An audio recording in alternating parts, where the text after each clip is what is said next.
The gang had reached an accord with a fire giant, Rosar. Part of that accord involves going to go get the water gem to the eastern coast. But before they do this, some familial issues need to be resolved. Isheen, with the rest of the crew, go to find his father's cabin up north. They stop in a small town to rest. And at night, a shadowy figure in a cloak is revealed. And he sees the face of his long-lost mother, who he believed to be dead. What will happen to this? Well, tune in early Sunday and find out on Top of Tabletop. See you soon.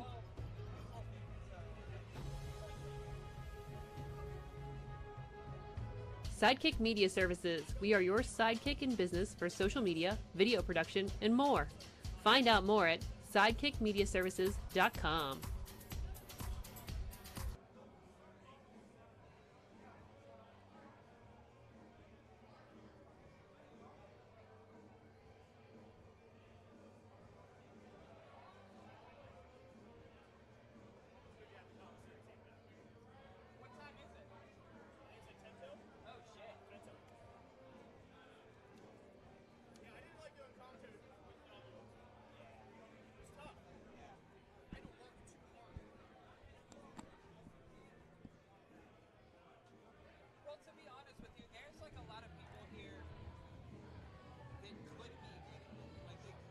We have 10 minutes until showtime.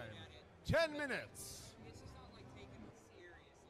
Like I'm saying, I'm a complete goober. You know that. I don't mean it like that. I mean like I'm making jokes the whole time, and like you know what I'm saying. Like it's a position. Like yeah, there's like it's a positional thing, right? Yeah. So it's like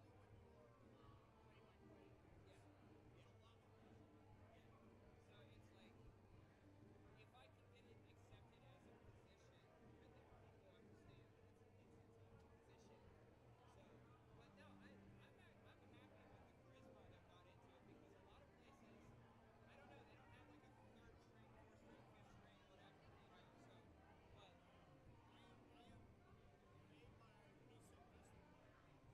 Friends, I'm Derrible in the mainstream media, and I'm the Riz. And you know, Riz, it takes years of strenuous, dedicated training before you're worthy to step inside a professional wrestling ring. But it takes even more time to develop complex, highly astute opinions about professional wrestling. Am I right? That is correct. And you know where we can find that? Yes. On the Wrestling Man. That's right.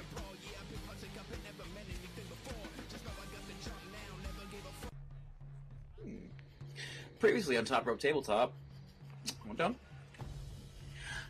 The gang had reached an accord with a fire giant, Rosar.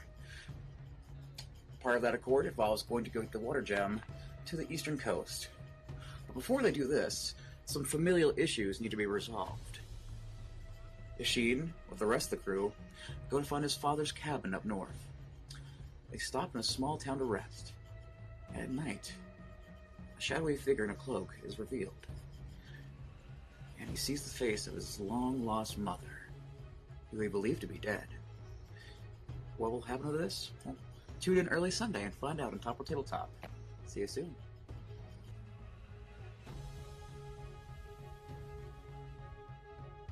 Sidekick Media Services. We are your sidekick in business for social media, video production, and more. Find out more at sidekickmediaservices.com.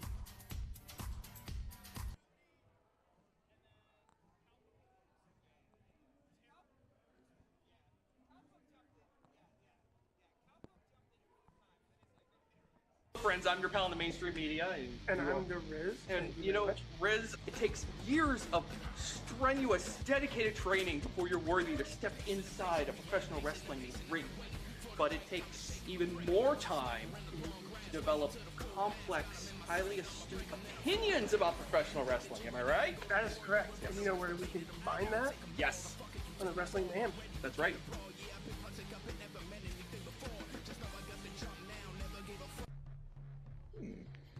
Previously on Top Rope Tabletop, one done.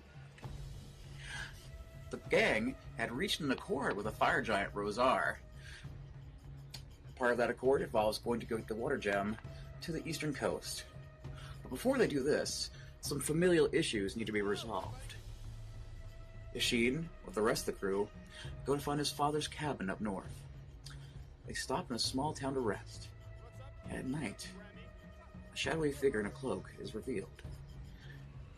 And he sees the face of his long-lost mother, who he believed to be dead. What will happen to this? Well, tune in early Sunday and find out on Top Row Tabletop. See you soon.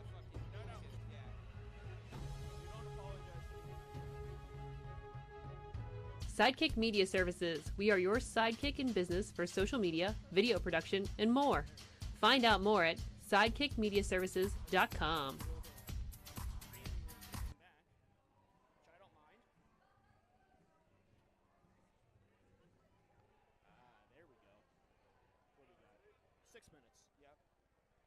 Friends, I'm Derrible in the mainstream media, And I'm the Riz. and you know, Riz, it takes everyone, years we are of about 5 strenuous, minutes dedicated away training before you're from worthy the to step 880 inside a Wrestling professional wrestling ring. World But it Series. takes even more time to develop complex, highly astute opinions about professional wrestling. Am I right? That is correct. And you know where we can find that? Yes, On the Wrestling Mayhem. that's right.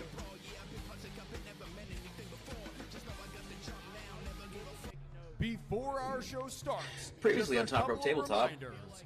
If the Okay. action spills your way, please get out of the Gang way. These had reached an matches can get accord with a very fire giant violent Rosar. and very messy. So Part of that please accord involves keep going your to go to the water distance. gem Just stay to the safe. eastern coast. But before they do this, Be some loud. familial We issues wanna need to be see your resolved. signs. Hear your voices. Sheen, with the rest of the crew, We- go and find his father's cabin up north. They stop in a small town to That's rest. perfect. And at night, If not, a shadowy figure in a cloak is revealed. And he sees the face of his long-lost mother, who he believed to be dead. What will happen to this? Well, tune in early Sunday and find out on Top Row Tabletop. See you soon.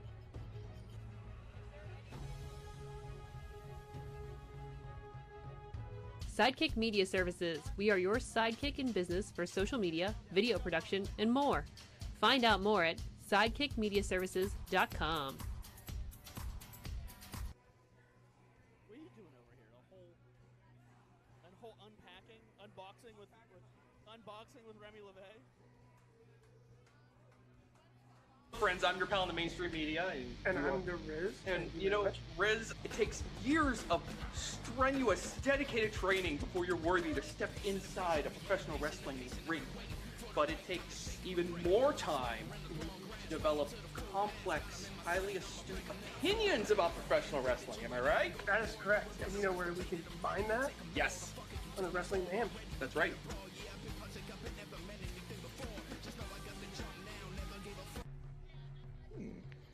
Previously on Top Rope Tabletop. One done. The gang had reached an accord with a fire giant Rosar. Part of that accord involves going to go get the water gem to the eastern coast. But before they do this, some familial issues need to be resolved. Sheen, with the rest of the crew, go and find his father's cabin up north. They stop in a small town to rest. And at night, a shadowy figure in a cloak is revealed. And he sees the face of his long-lost mother, who he believed to be dead. What will happen to this? Well, tune in early Sunday and find out on Top Row Tabletop. See you soon.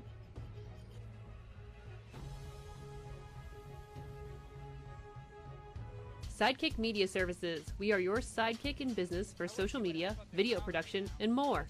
Find out more at sidekickmediaservices.com.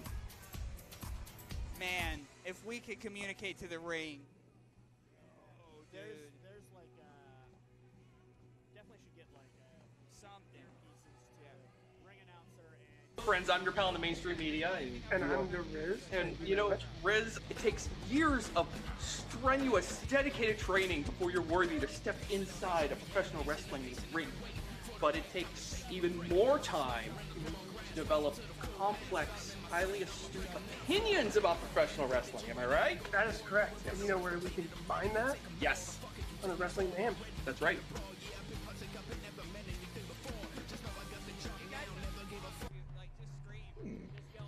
Previously on Top Rope Tabletop. One done. The gang had reached an accord with a fire giant Rosar. Part of that accord involves going to go get the water gem to the eastern coast. But before they do this, some familial issues need to be resolved. Isheen, with the rest of the group,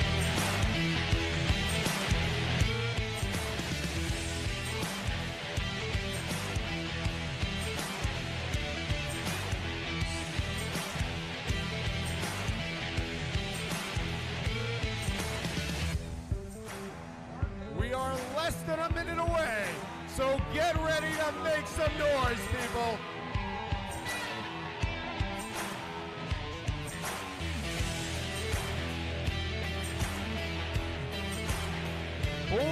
Seconds. 30.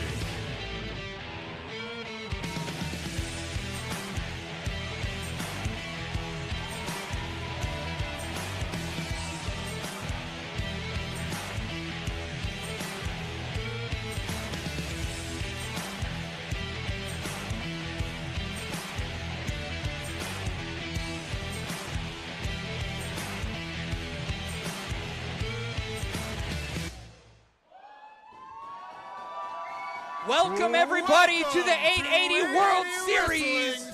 World Series.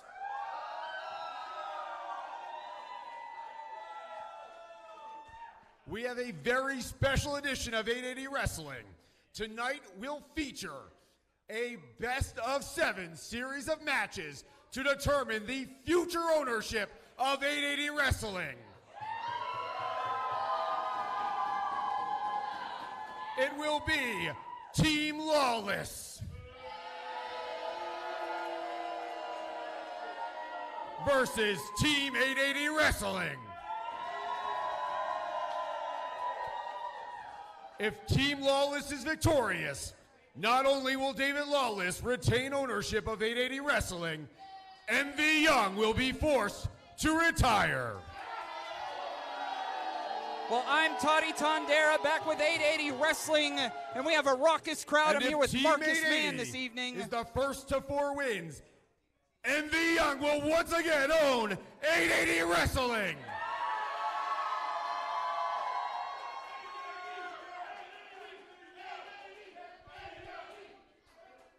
All right, everyone, it is time for Game 1 of the World Series.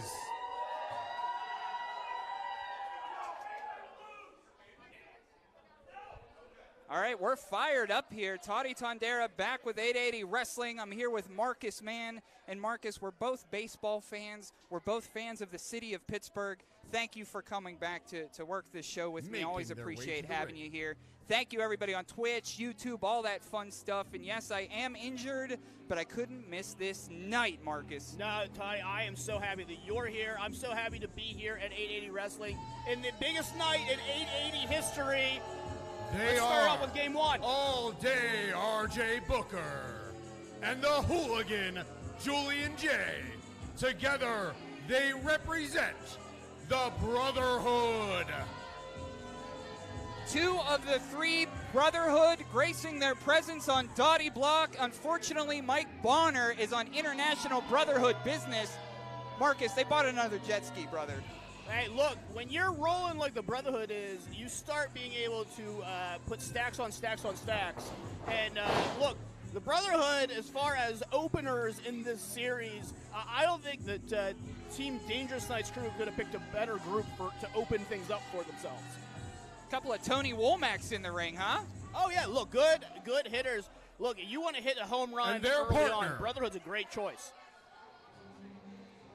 And their partner is some guy named John in the ring. Likes this guy, considers him his best friend.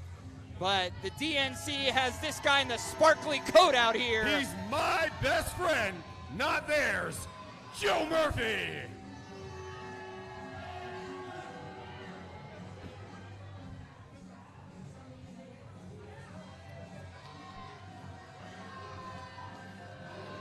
Joe Murphy here. He's usually tagging with Carter J. Collins. I guess the DNC had other plans in mind for this best of 7 series. And some guy named John and Joe Murphy, kind of a pair, I guess? Hey, look, everyone needs a friend, Toddy. Even Joe Murphy, even some guy named John. But normal people have friends like and us. their opponents. Yeah, sure. Interesting call, though, on Joe Murphy to join this team. So trios action, the Brotherhood and Joe Murphy against these two and a partner. And I haven't seen these two in a while. But when you smell beer, you smell them. Hailing from the Iron City Brewery at a combined age of 69 years old, they are Sean and Marty, the Anderson brothers. The Anderson brothers, 2 of the 3 in this trios match, and they're dedicating this match to Jacob Anderson, FKA Jacob Fought 2, who is their friend. Look, The guy.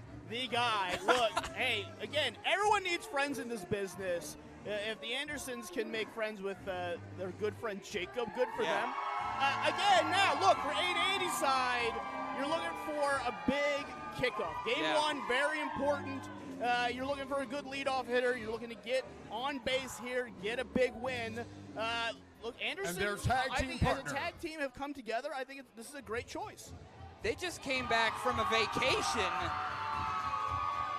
And speaking of vacation, here's a competitor that is always on vacation.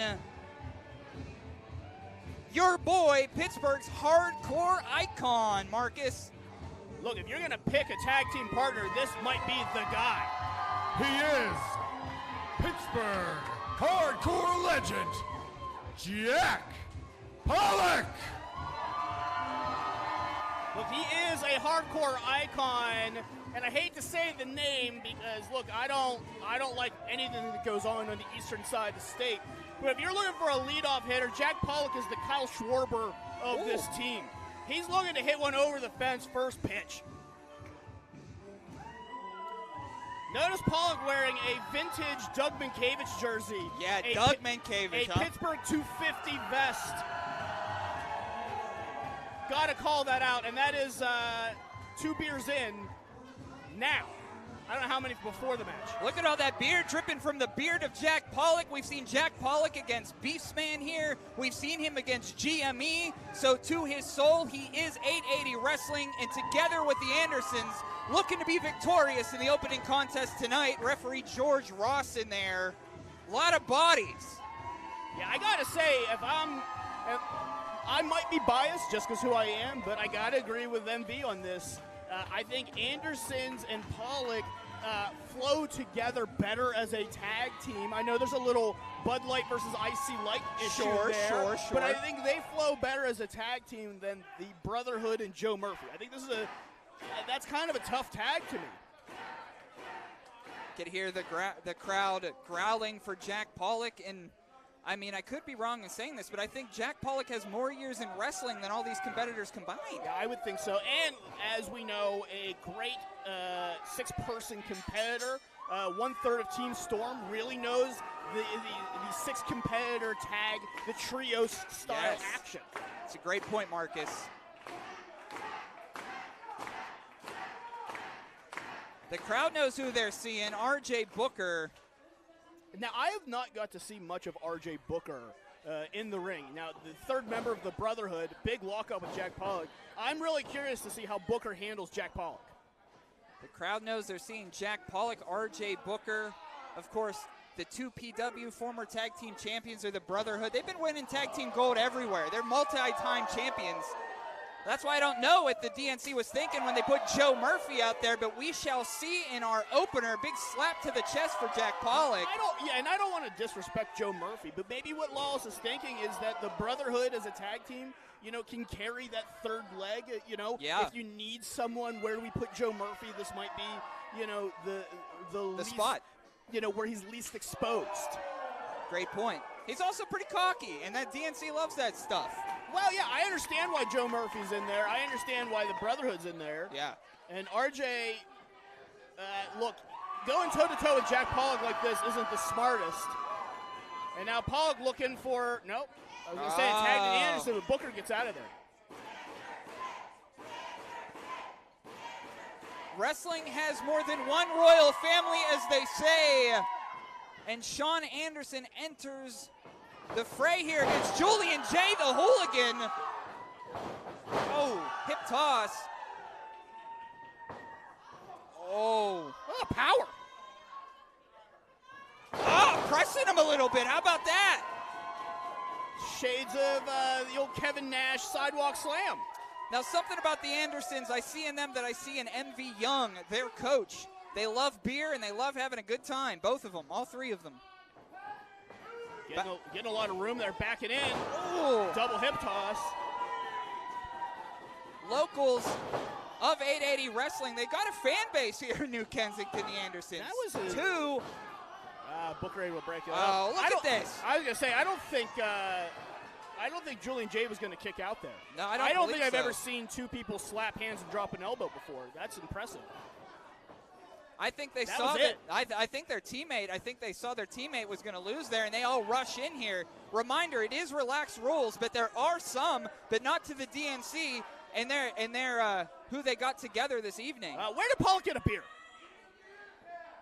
It's a bad question. He has them everywhere.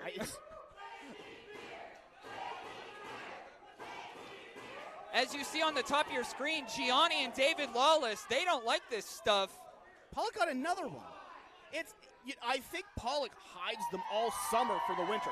He's like a squirrel. He knows where every beer he's buried is in all of New Kensington. All the nooks and crannies of the building where there's beers from, and they're coming up. The Andersons and Jack Pollock. Cheers to the World Series. Do you know how hard it is to climb the rope one-handed with a beer in your hand? I can't climb anything. Oh, all that beer on Joe Murphy. That's good that our audience could count tonight all the way to 10. Yeah, they're lucky this match is this early, because if you keep drinking like the Andersons, you don't count to 10 by the end of the evening. Oh, what do they have here, Marcus? A little do-si-do. Oh. Would be a shame for them to spill those beers, boys. Have a cheers and drink them if you got them. It's really breaking down. Who even knows what's happening in there, Marcus? Little heads coming together. Oh! Beer spits all around. We've seen mist. We got some icy light mist, it looks like. Well, I guess if you have two things under your eyes that say beer mean, people just give beer to Jack Pollock. That's one way to do it. Wear a sign, right? Look, and I'm going to give credit to George Ross here, as we got our two legal competitors back in the ring. Yeah. I had no idea who was legal. Yeah. George Ross did. But if you're just joining in the 880 World Series, share on your social media here. We're going to be here all night.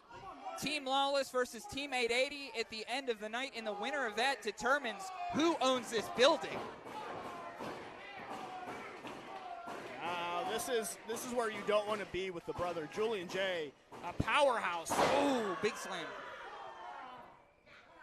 Snap vertical, and now just laying the boots in. I'll tell you what, this is less of a wrestling match, more of a street fight, even though it's in the squared circle. This is how the Brotherhood does things in the back alley. They like to take it to the back alley, they say. Yeah, and RJ Booker now getting the boots in. And I've not seen a lot out of RJ Booker. I believe RJ newer to the Brotherhood tag. Yes. So I've been really interested to see how someone fits into an established tag team. And RJ Booker hasn't missed a beat. No. I mean, RJ Booker, confident enough to taunt Jack Pollock out of the ring. Really easy to taunt the non-legal man, but I understand where he's coming from. It's all day. And now to the throat. And I was going to say, how hard it is to come in on an established team. And, look, we'll call RJ Booker that deadline acquisition. Sure. It's very hard to come into an established team and make your mark and fit in perfectly. And Booker has with the Brotherhood. Oh, keeping him down. Marty Anderson in there. You want to stay on him? I don't know, Julian J. I don't know that you want to let him get up here, throwing him over. I was going to say, I think Julian is letting Marty use up that energy trying to get to that tag. Oh, big senton. I knew that was coming. Yeah, and this driving the air right out of Marty Anderson. I think Julian was letting Marty expend that energy crawling over, trying to just, look, I don't have to do anything. You're going to use your own energy trying to get over there. Then I'll bring you back to my side when it's time. And now R.J. Booker and Joe Murphy getting a full break as Julian J has just dominated. Into unfamiliar territory is Marty Anderson tagging in R.J. Booker. And look, the Brotherhood shooing off Joe Murphy. It doesn't seem like they're very interested in tagging in Murphy. Yeah. Oh, inverted atomic gosh. drop. That looked pretty hurty. They're just beating him down in there.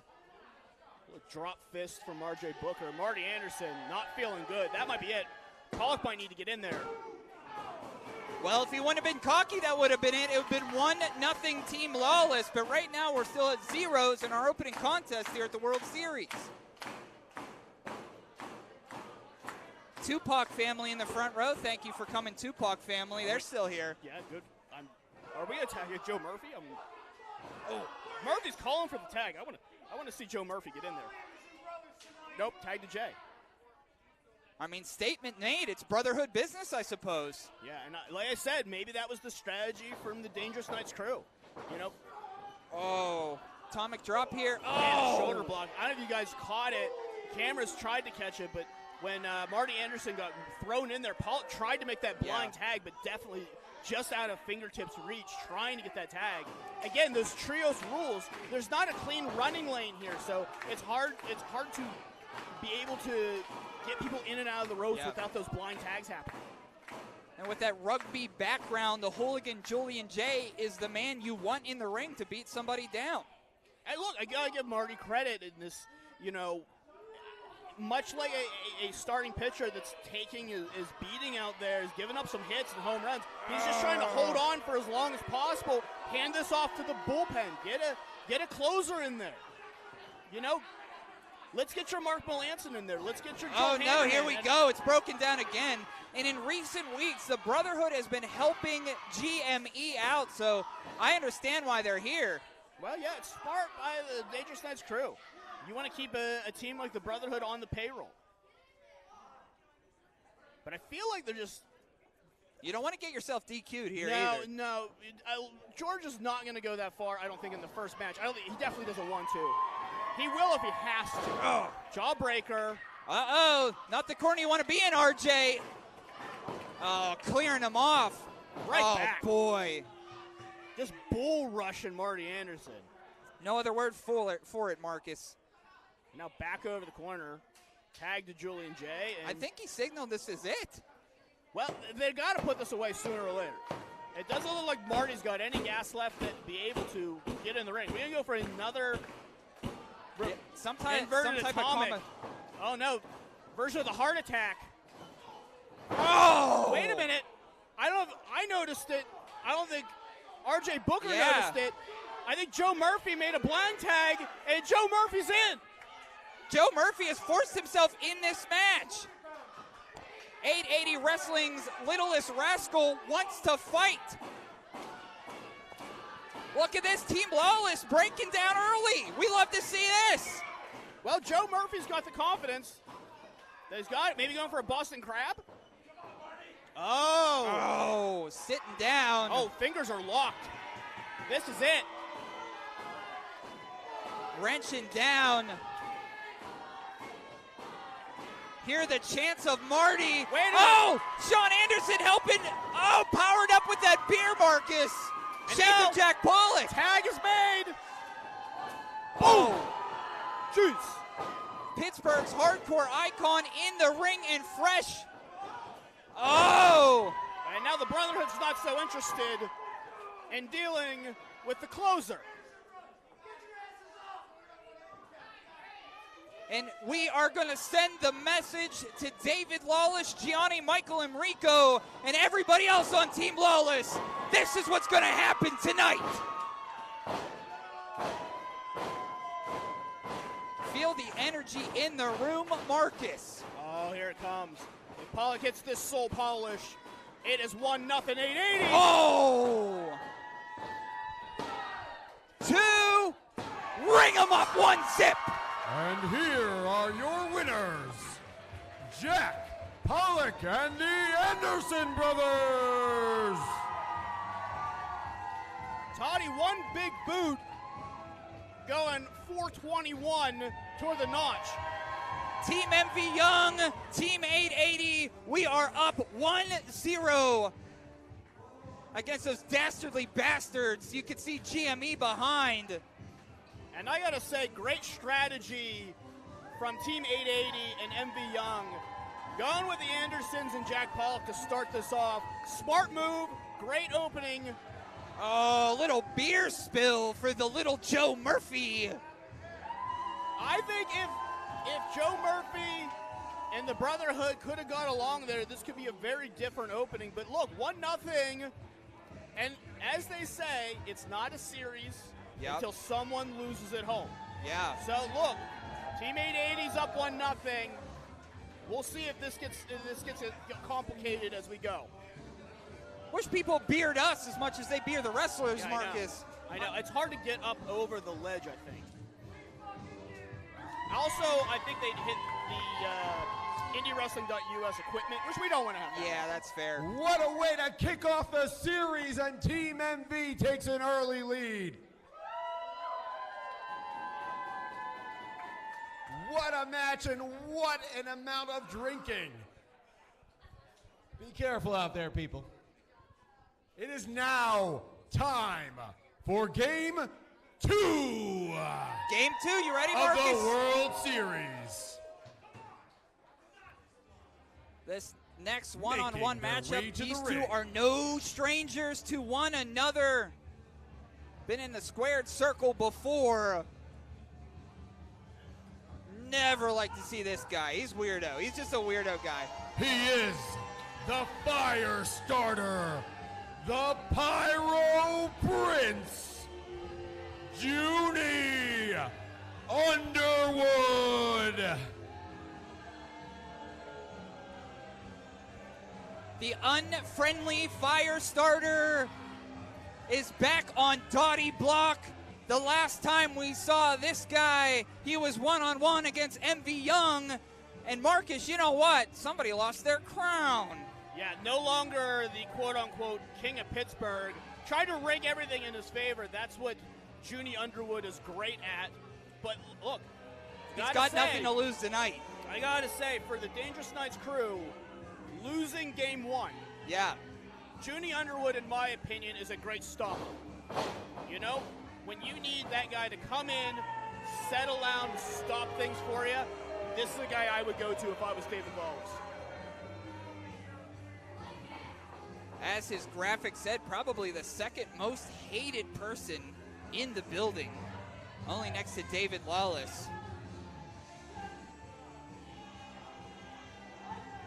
Apparently he's in New Jersey tomorrow. He's going to Canada. Yeah, all kinds of Juni stuff. Underwood has found a way to And his to opponent, make the rounds representing around 880 this Wrestling. area.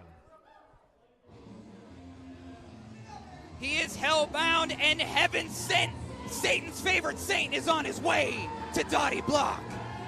He is fighting out of the south side of Pittsburgh, Pennsylvania, Satan's favorite saint, and the crust punk crowd killer, Brandon St. James. The energy in the room when the crust punk crowd killer throws down. He said, "Thrash, don't mind if I do." And the heart and soul of this building is top prospect T2T, Brandon St. James. And look, this is big for Brandon St. James. We've watched Brandon evolve, as you saw that stat, the most all-time matches here on Dottie Block. You know, I've watched Brandon St. James evolve slowly but surely, find that confidence, find that rhythm.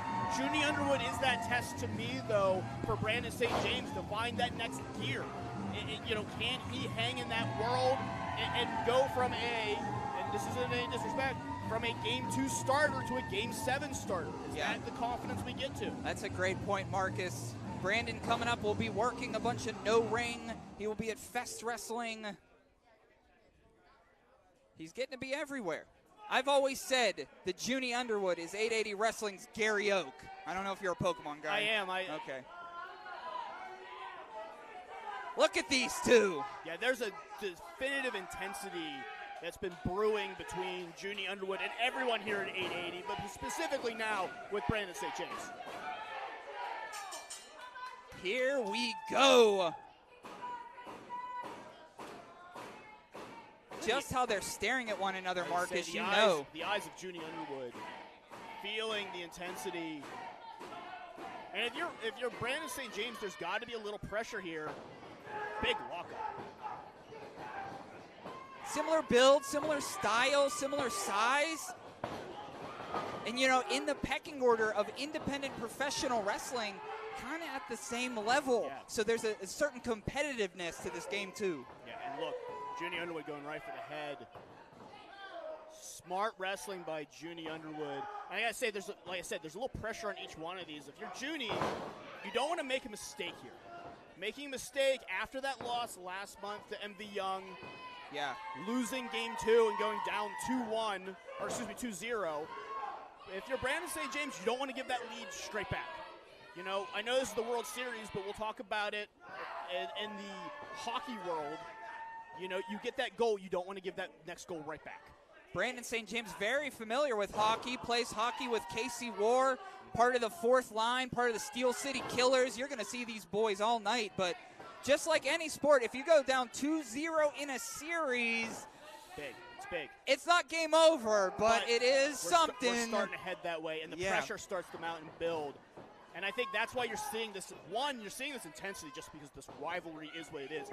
But I also think you're seeing it this cautiousness because neither one of these individuals want to make a mistake. Pulling his hair, getting vicious in there. Yeah, Juni Underwood is not one to not cut a corner. Shoulder tackle. Back down. Welcome to the abusement park, says Brandon St. James and Juni Underwood. Surprised he hasn't called a timeout like he usually does, but this is just as good as that. Yeah, you only get one now in baseball. Yeah. But only one batter timeout. Hey, there's also a pitcher's count now, too, so Juni better get his ass in the ring. Better get in there because Brandon St. James, he's on the clock. Oh! See that? Juni knew where he was. Smart by Juni Underwood. Like I said, no one wants to make a mistake, and I think Brandon St. James just made that mistake. Is he out right now, Marcus? That was a firm shot to the temple with that forearm. That elbow clipped Brandon St. James hard. What is going to go here? Oh, double stomp to the back is what I think that was. Double stomp right into the back, right into that cable, and Brandon St. James is feeling it in the sternum and the back. I don't know if the cameras have picked it up, but David Lawless and Gianni Michael Emricko, the holder of the neon gold, they are up top looking at Team Lawless right now. Yeah, tough if you're David Lawless in that manager's position up top. You know, you can't win the games for them. You got to put your best lineup out there and do what you can do. Punch to the gut, getting low. Now Juni hooked up, going for maybe a fisherman suplex. Just walking around with them, Marcus. I don't know that I've seen that before. Transition. Oh! Into a side effect. Yes. Kick out by Brandon St. James. I've never seen anyone transition like that. No, especially if you carry somebody your similar weight. I don't know how you scout from a fisherman suplex hold into a side effect. I don't know how you scout that. I guess that's why we're up here and they're down there. I've done my fair share of managing and scouting. I've never seen that. And now just...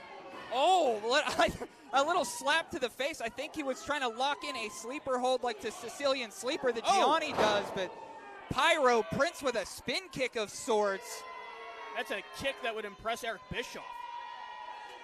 Just full roundhouse right to the head. And St. James is...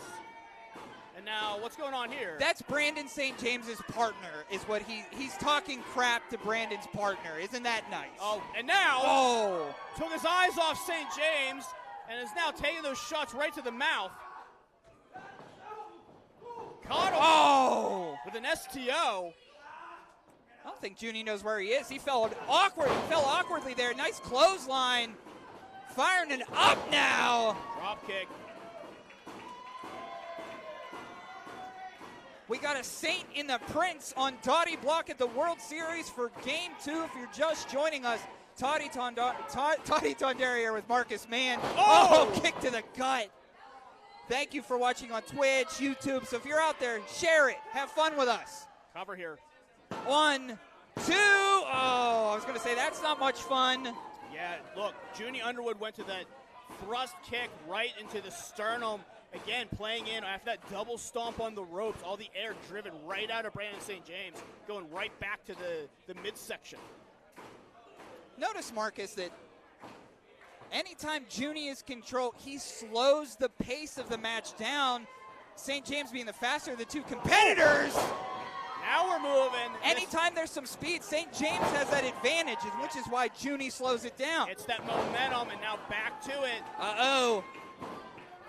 Again, we only get one timeout. Oh, these people don't know what's coming their way. I hope someone moves that baby out of the way, because Brandon St. James is coming. Oh, Brandon St. James has liftoff. They did move that baby. Yeah, baby's gone. Very cool. Yeah. Fighting out into the crowd.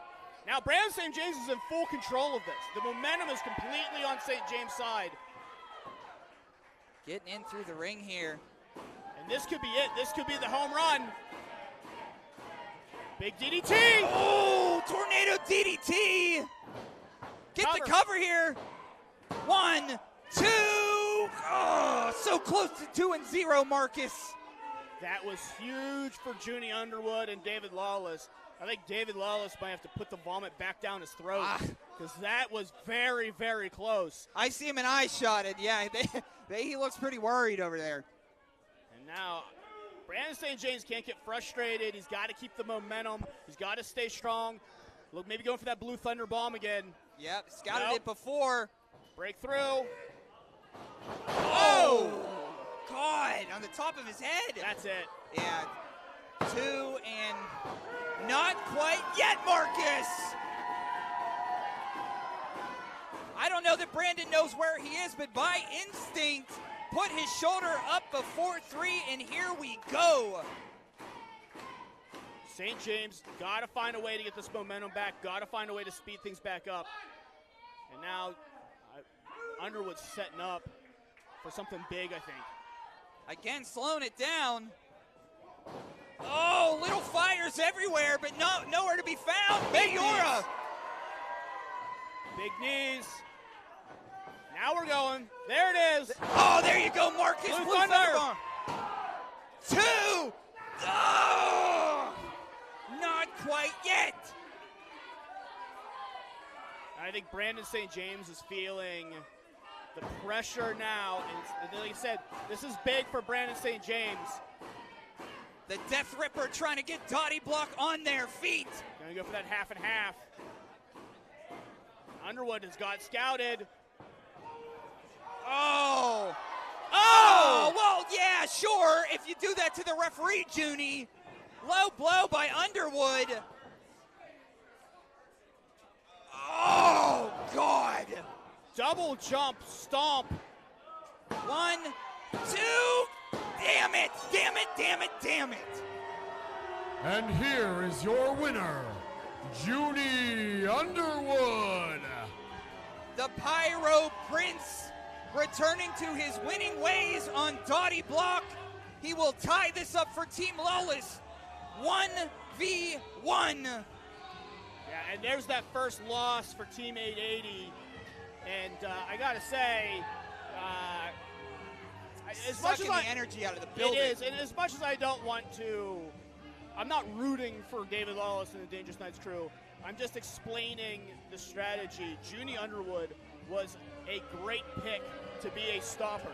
Look, Lawless didn't know, and we didn't know what match 2 was going to be. Lawless assumed he'd be up 1-0, and Juni Underwood would be able to put this at 2-0.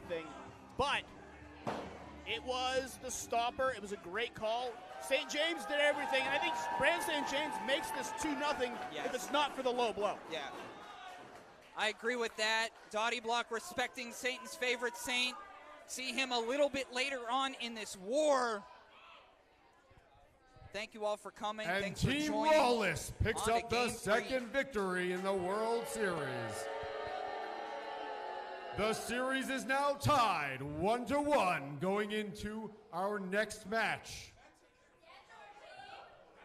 It is now time for match 3 of the World Series.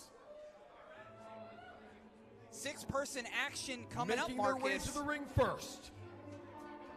For Team 880 and Team David Lawless with the DNC, the matches and who they're teaming up together. I didn't think I'd see it before, Marcus, but tonight with Warr, you just got to grab bodies. Yeah, look, you're trying to put your best foot forward. You're trying to put the people that you think are going to get you wins out there. And this contingent... They are the pure artist, B.A.X. Fighting with our Doc crowd out here. Zay Garcia and Cleveland-made scum, Sidney von Engelund. Collectively, they are the British American Exchange, B.A.X. So we have Zay Garcia, Vic Weiss, and Sidney von Engelund. Last time we saw Sidney was one-on-one against Casey Warr. And Vic Weiss and Zay Garcia, we've been here before, Marcus. We've seen what they can do. Yeah, look, we've seen what Zay Garcia and Vic Weiss can do, and this is a interesting group for the DNC to bring in as this thing. We've really seen Vic Weiss and Zay Garcia grow up here in 80 and go from, you know, dark match competitors or first match competitors to see the growth that they've come And their through. opponents And now they're in the representing World 880 Series. Wrestling. It's big. They are 3 of Derek Dillinger's students. He sent them here to kill the killers, but I'll tell you what, the team that we have Making tonight, his they're way hot. to the ring, accompanied by Honey Darling, hailing from the Den of Desire. He is the mirror-breaking beauty, Marco Narcisso. Accompanied by Honey Darling from the Den of Desire comes these 2 freaks. Marco Narciso just wrapped up with the Steel Dragon. Look, and that was a hot feud for Marco Narciso and a big win. Steel Dragon is a great competitor, so Marco Narciso getting a big victory showcases how good he's become and why he's been put into Game 3. Marco Narciso's also been up in New York working with the Queer Punk Outlaws. Something that we don't talk about with Marco a lot is his size. His He partner. is tall. Yeah, a lot of length. Now, who is tag team partners? I'm excited to see this 880 contingent that's going to work with Marco. Oh! From Polka Castle, Pennsylvania, he is Kielbasa Mayhem, Felix Cause. Felix caused the Cosmanian Devil on Dottie Block. And look, I thought I smelled Perolis. Hey, look, you talk about Marco's Narciso and length. Felix Cause has got that length too. Height, length, comes out of nowhere with some big moves. I am a huge fan of Felix Cause. Yeah. Marco and Felix like to go And the final member of Team 880. They're really good friends these days. And now we got a third member of this team. We have a debut for the World Series on Dottie Block. Okay. We're waiting on music. It's getting a little hot already.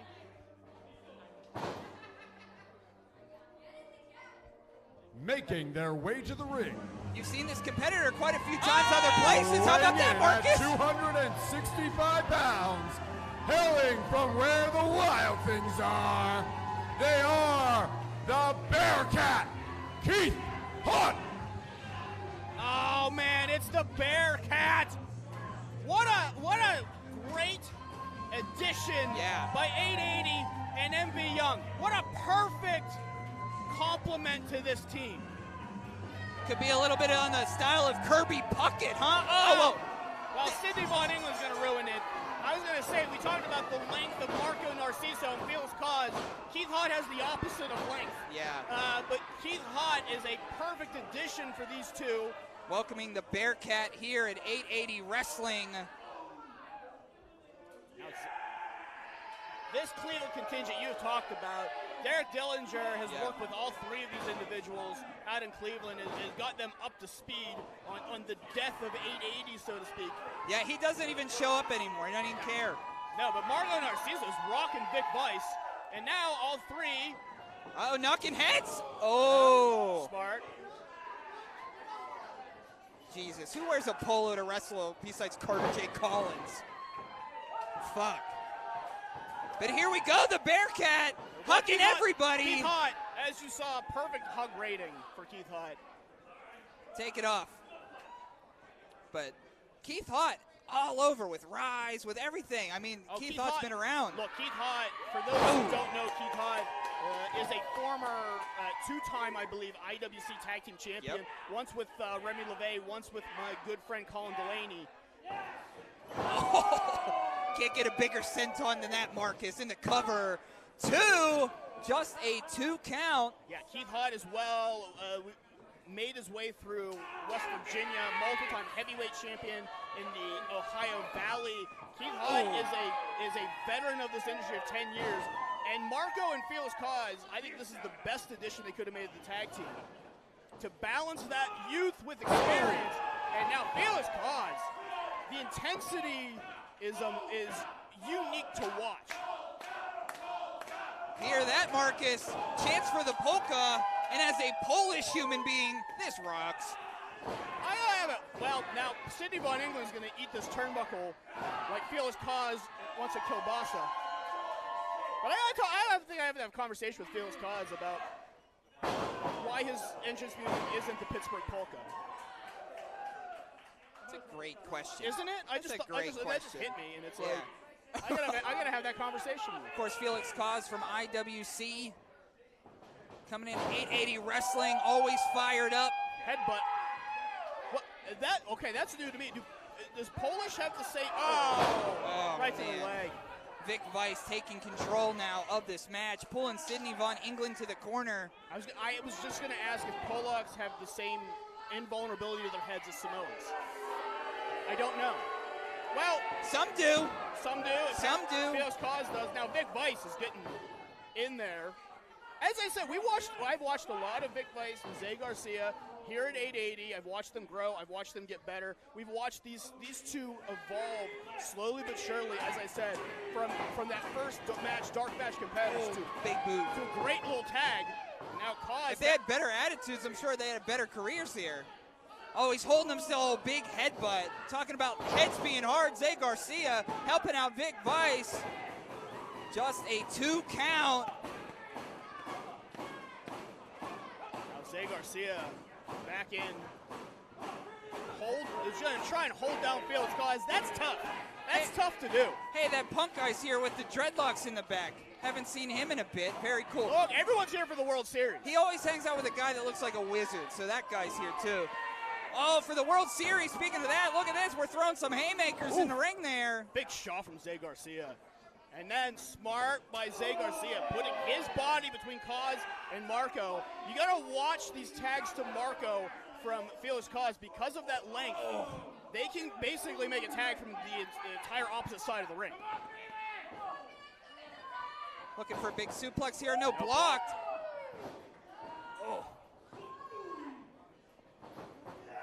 Oh, the bigger competitor. I was going to say, it might not be wise for Zay Garcia, but it looks okay. 2. Oh, just a 2 count.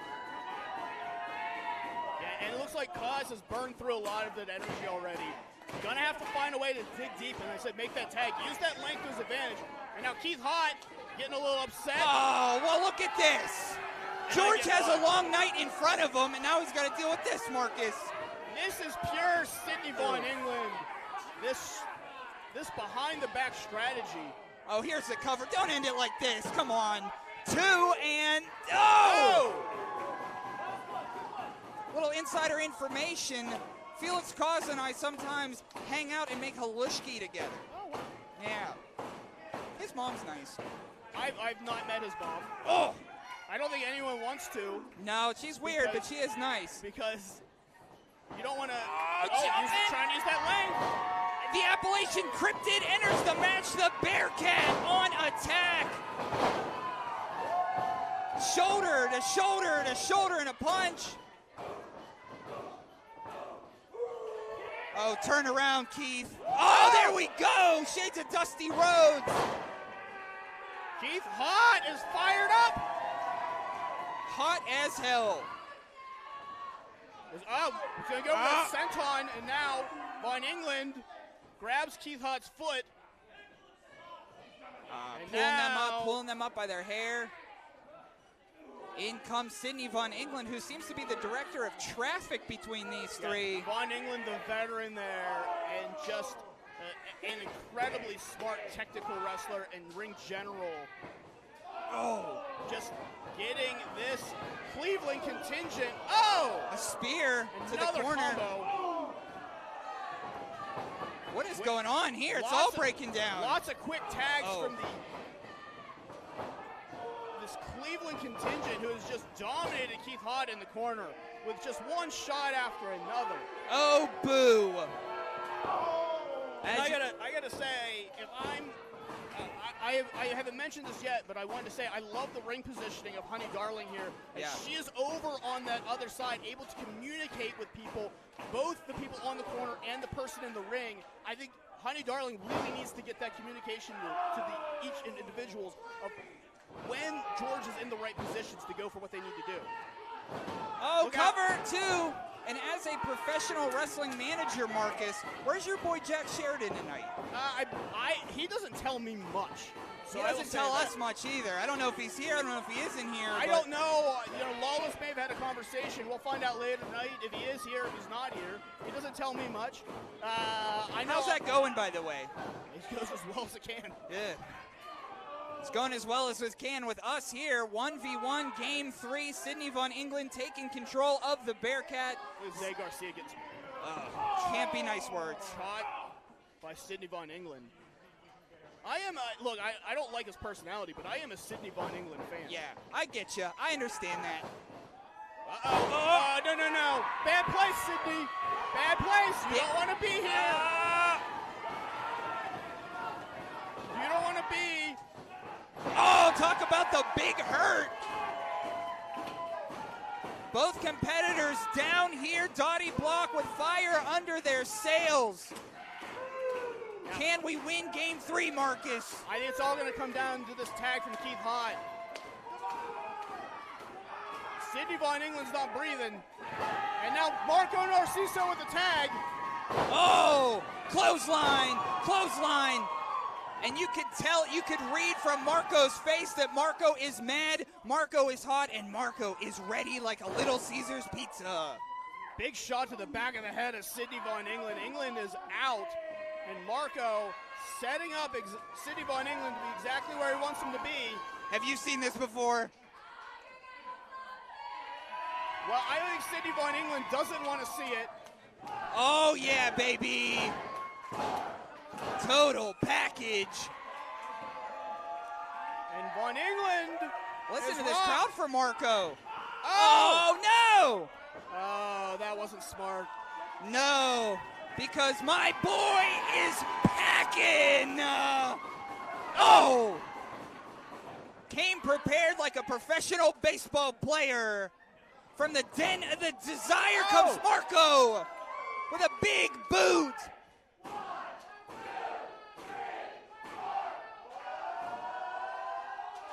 Tupac family counting along. I'm glad Marco went for 5. Like I said, we've all been drinking too much. Speaking about drinking, how about the hangover? Vic Vice just slid in with a drive-by. Shades of Roman Reigns. What a shot. Oh. It doesn't take that much pressure to break a jaw, and I hope we aren't there with Marco. Oh. Double arm DDT of sorts, but here comes the Appalachian Cryptid. And Well, everyone got taken out there, and that broke up the pin. I was going to say, I think Keith Haught and Felix Cause got caught watching Marco a little too much, and they got knocked off the apron. Now look out! Oh! X Factor. Face breaker style. Have you ever taken an X Factor? I don't think so. I took one from the Bullet Babe. It's awful. Yeah, awful. Look out! Felix Cause with the headbutt. The opposite of awful comes Felix Cause, but I don't know that Felix Cause saw that Sidney Von Engelund, I think, may have made a blind tag. I don't know that anybody besides George saw it. Oh, this! Shot from Von Engelund. Oh, here we go. They call this, that, Cause is out. And real. They call that the this, that, real. 1, 2. Oh.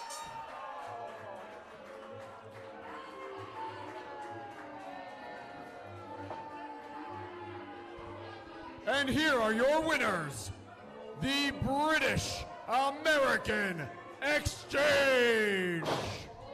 Well, as you see the scoreboard, Team DNC, Team Lawless is up 2-1 over Team 880. And if you're unfamiliar with how this works, the first one to 4 matches wins the damn thing. And I'll tell you what, after a hot start, 2 in a row, Marcus, I don't know, man. 2 in a row is tough. And we've seen out of 2 6-competitor tag team matches, the winning formula has been the consistency that you have. It has been the consistent tag teams. It's the people that blend the best together that have gotten the wins.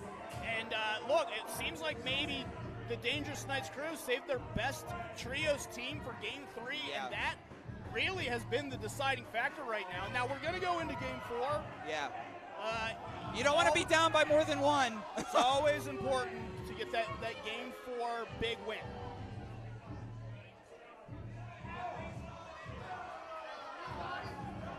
Now, on the other hand, I was going to say, great showing by Felix Cause, Marco Narciso, and Keith Haught. As a trio, I'd love to see more of them, and I'd love to see more of Keith Haught anytime we're here at 880. And Team Lawless leads the series 2-1. Well, boo to that. Before we continue to Game 4 of the World Series, we're going to take a moment to thank the folks who make this show possible. First, the amazing team at Sidekick Media Services. That's Sorg. Good job, Sorg family.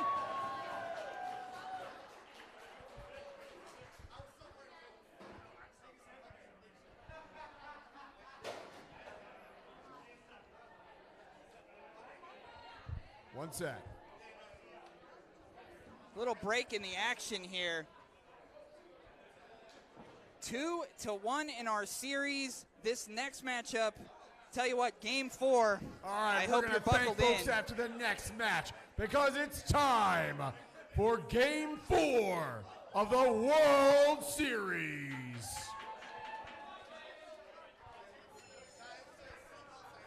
Making their way to the ring.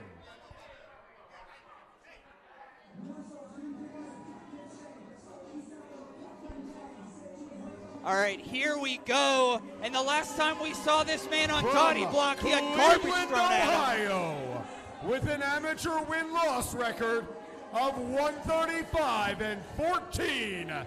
He may have lost his appendix, but he has never lost to Reese Hayes.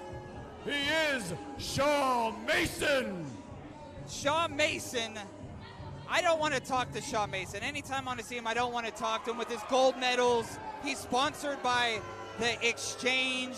He told me to say specifically that he wants to remind everybody he's never lost to his opponent that he's fighting tonight, and his opponent is Reese Hayes. Yeah, we saw last time the gold medal challenge or whatever you want to call it.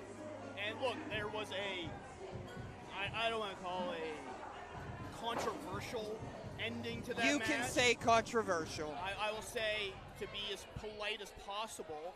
And his opponent. But it's going to be a big rematch to really settle this. On a current hot streak, what I believe to be 9 wins in a row, had a victory over his coach the other night. It's our little jumping bean, baby. Pounds. He is amateur wrestler Reese Hayes. Amateur wrestler Reese Hayes. Now you've seen, Marcus, you've seen Reese Hayes grow. We talk about the competitors we've seen grow up. What is your opinion of amateur wrestler Reese Hayes? You know, it's funny you say that. I recently was thinking about this. That I met Reese Hayes when he was still in training. He was putting rings together. And there's something about Reese Hayes, you saw at that moment that he was going to be special. That There's something about him as a competitor. And then to watch him go through that losing streak. And I think that has shaped Reese in a way that I don't think would have shaped any other competitor. There's about 9 signs up for Reese Hayes. This whole crowd has Reese Hayes signs. I wish we got them on camera at some point. Oh, look, as I said, I think if... Yeah, I see there's a lot of people here cheering for Reese Hayes, yeah? I'm going to put my fingers in my ears. Sounds like there's a lot of people here that are just plain out stupid. Shawn Mason, I believe, with a fresh haircut. Well, he's in there with a real wrestler, so he had to get a fresh cut.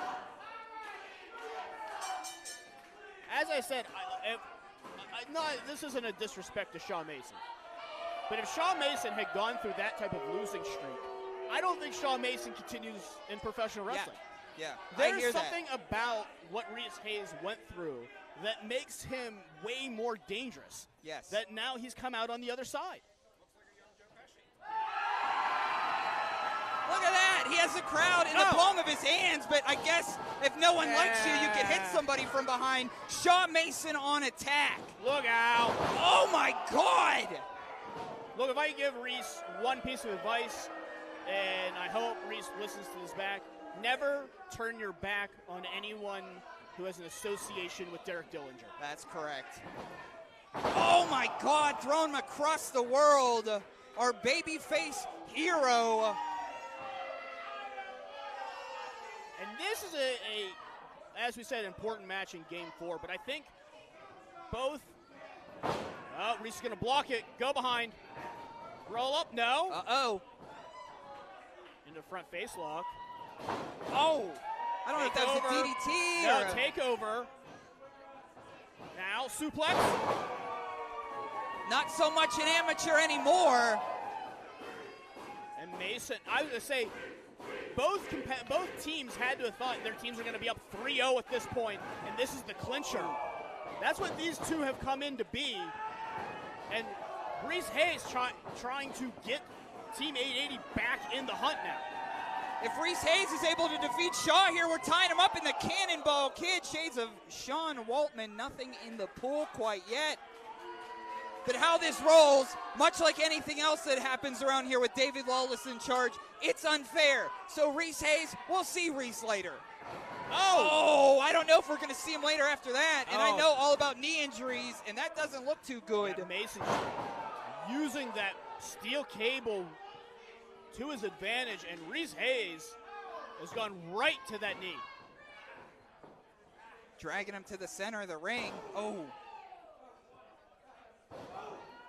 Going right to that hamstring, trying to knot it up, and now to the knee. This stuff pains me to look at, Marcus. I'm sure.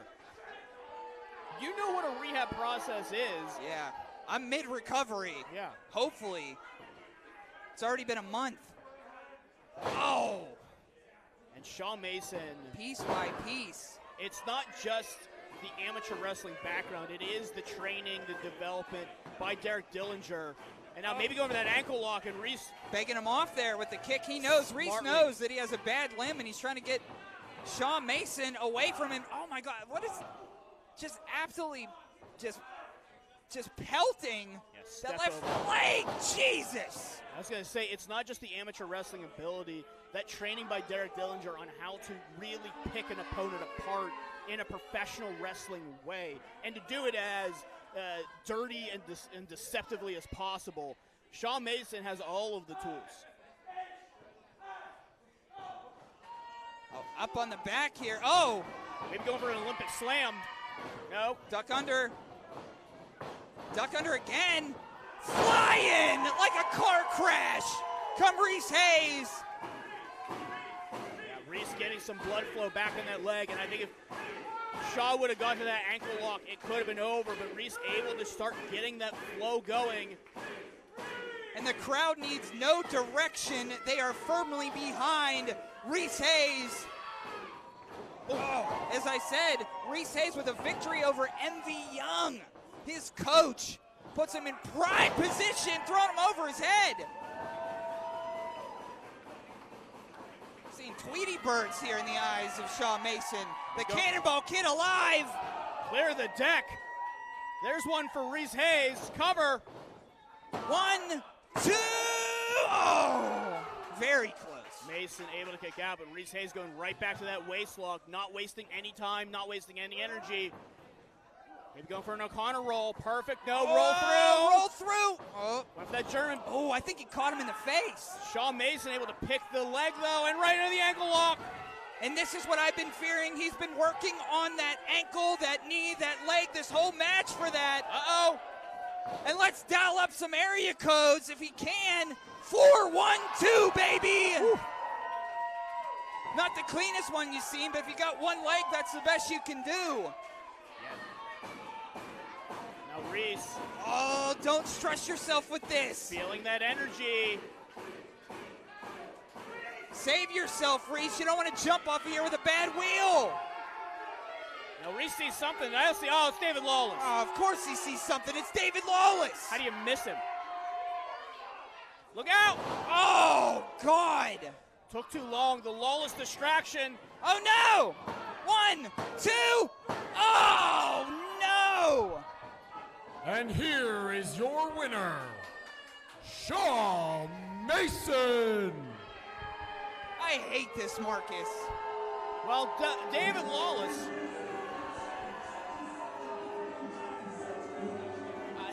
The DNC going up 3-1 in the series over Team 880. And because the owner of 880, David Lawless, up to his old tricks, Shaw Mason still undefeated against amateur wrestler Reese Hayes. David Lawless able to come out with a distraction, and Reese Hayes bought it. Top-notch goofball stuff here. Yeah, look, I mean, can the umpire throw him out? I don't know. If you just go out there like that, if you own the stadium, I don't think the umpire could throw you out of it. I think the umpire has official duties. But look, Shaw Mason has taken this completely to heart, and I don't think we've seen the end of Shaw Mason and Reese Hayes. They're both two young competitors that I think you're going to be seeing them for the next decade going at it against each other. Two people with cop haircuts. Yeah, look, it's going to be a long-standing rivalry, I think, between Shaw Mason and Reese Hayes. And now it's a 3-1 battle. Team 880's got their back against the wall. Marcus, you got to help me out with these matches, man. Being down 3-1. Team Lawless has officially won 3 games and is 1 game away from owning 880 forever and forcing MV Young to retire. Can we at least not film him? Is that something we can do? If this is the last show of the MV Young era, we want to take a moment to thank everyone who's made it possible. Or we're going right into action. Oh, I guess we're going to have the Ace of 880 gracing our presence here, Marcus, being down 3-1.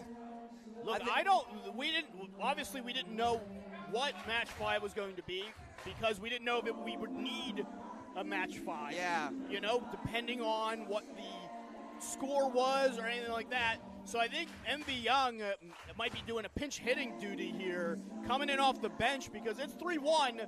Let's go. Let's bring in AJ Burnett. And here comes our Renegade.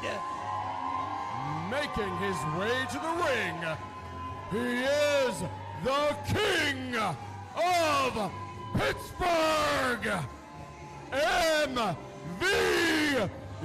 Young. Dinger, ring him up.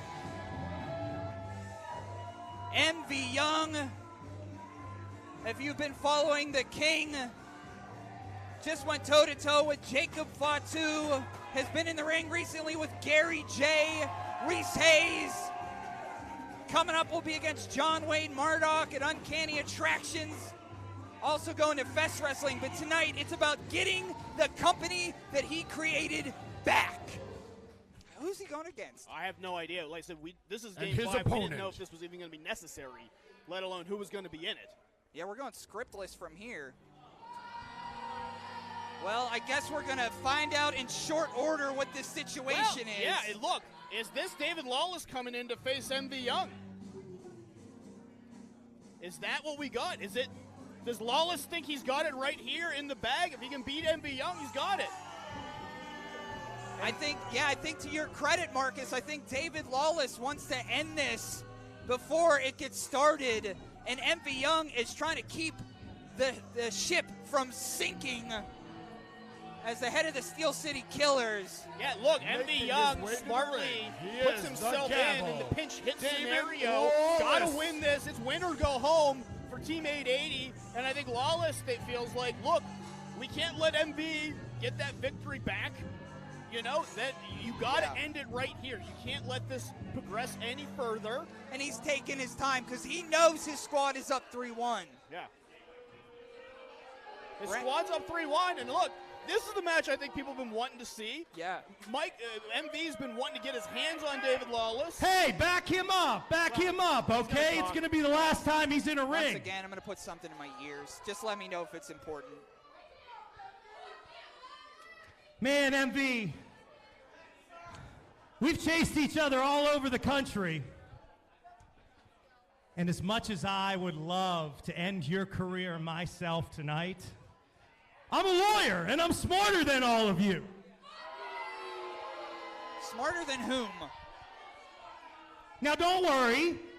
I will take your disability application free of charge, just like I will for all these pores when you can't work as a wrestler anymore.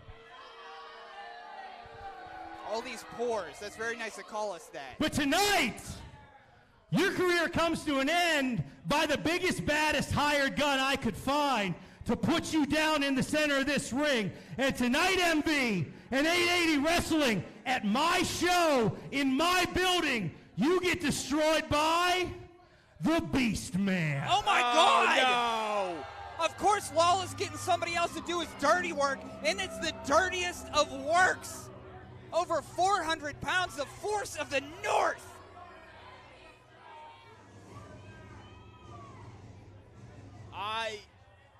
I am not shocked that David Lawless went to the Beastman, and instead of himself to end this, he's going to try chickened out. He's going to try and end MV Young's career, steal the building, steal the company, and he's going to try and hurt MV for real.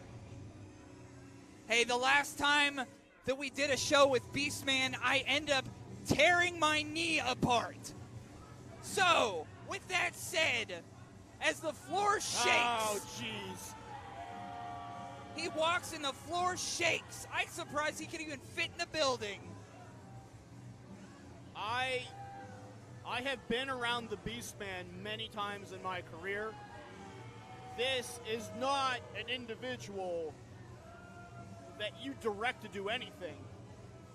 The Beastman's been making his way to JCW up in New Jersey. I mean, he takes one big step and he's another state. The man's huge. As I said, look, Lawless usually a guy that pays for everything, uses the extra cash to get someone. That's not what Beastman is about. There's no cash exchanged between the Beastman and David Lawless. You just point and the Beastman destroys. And keep in mind, Marcus, Team Lawless is up 3-1 over Team 880. So if the Beastman defeats King MV, we're going home early. And now, with the whole team definitively on his back, MV Young, the ace of 880, taking over. And now just going to town on Beastman. This is smart. And as you said, Beastman has been all over the place. Beastman goes anywhere and anywhere he can to defeat. Just won the VCW Heavyweight Championship as well. Oh, that's right, yes. Beastman is a force of nature, and we're already out into the crowd. Going blow to blow, though, is MV Young. Smacking the chest of the big Beastman. Yeah, look, MV Young, as I said, he has taken on some big competitors in his day, some heavy hitters. He knows how to survive. But it's not just that Beastman is a heavy hitter. It's literally just the instincts to hurt. Oh, my God. Did you hear that clubbing blow to the back? Yeah, you do not want to be that close up to the Beastman. Trust Oh. me. All the way onto the front street in our smoking section. MV Young down 3-1, putting a stop to that. How many times have you watched MV Young go toe-to-toe with someone, and it's MV Young who backs up off of the shots? That's a great How point. rare is that? Oh, you hit Gianni in the face. How about that, Beastman? Oh, big slap from the big nasty fuck. Oh. And Beastman likes it. Oh, how you like being punched in the face, Beastman?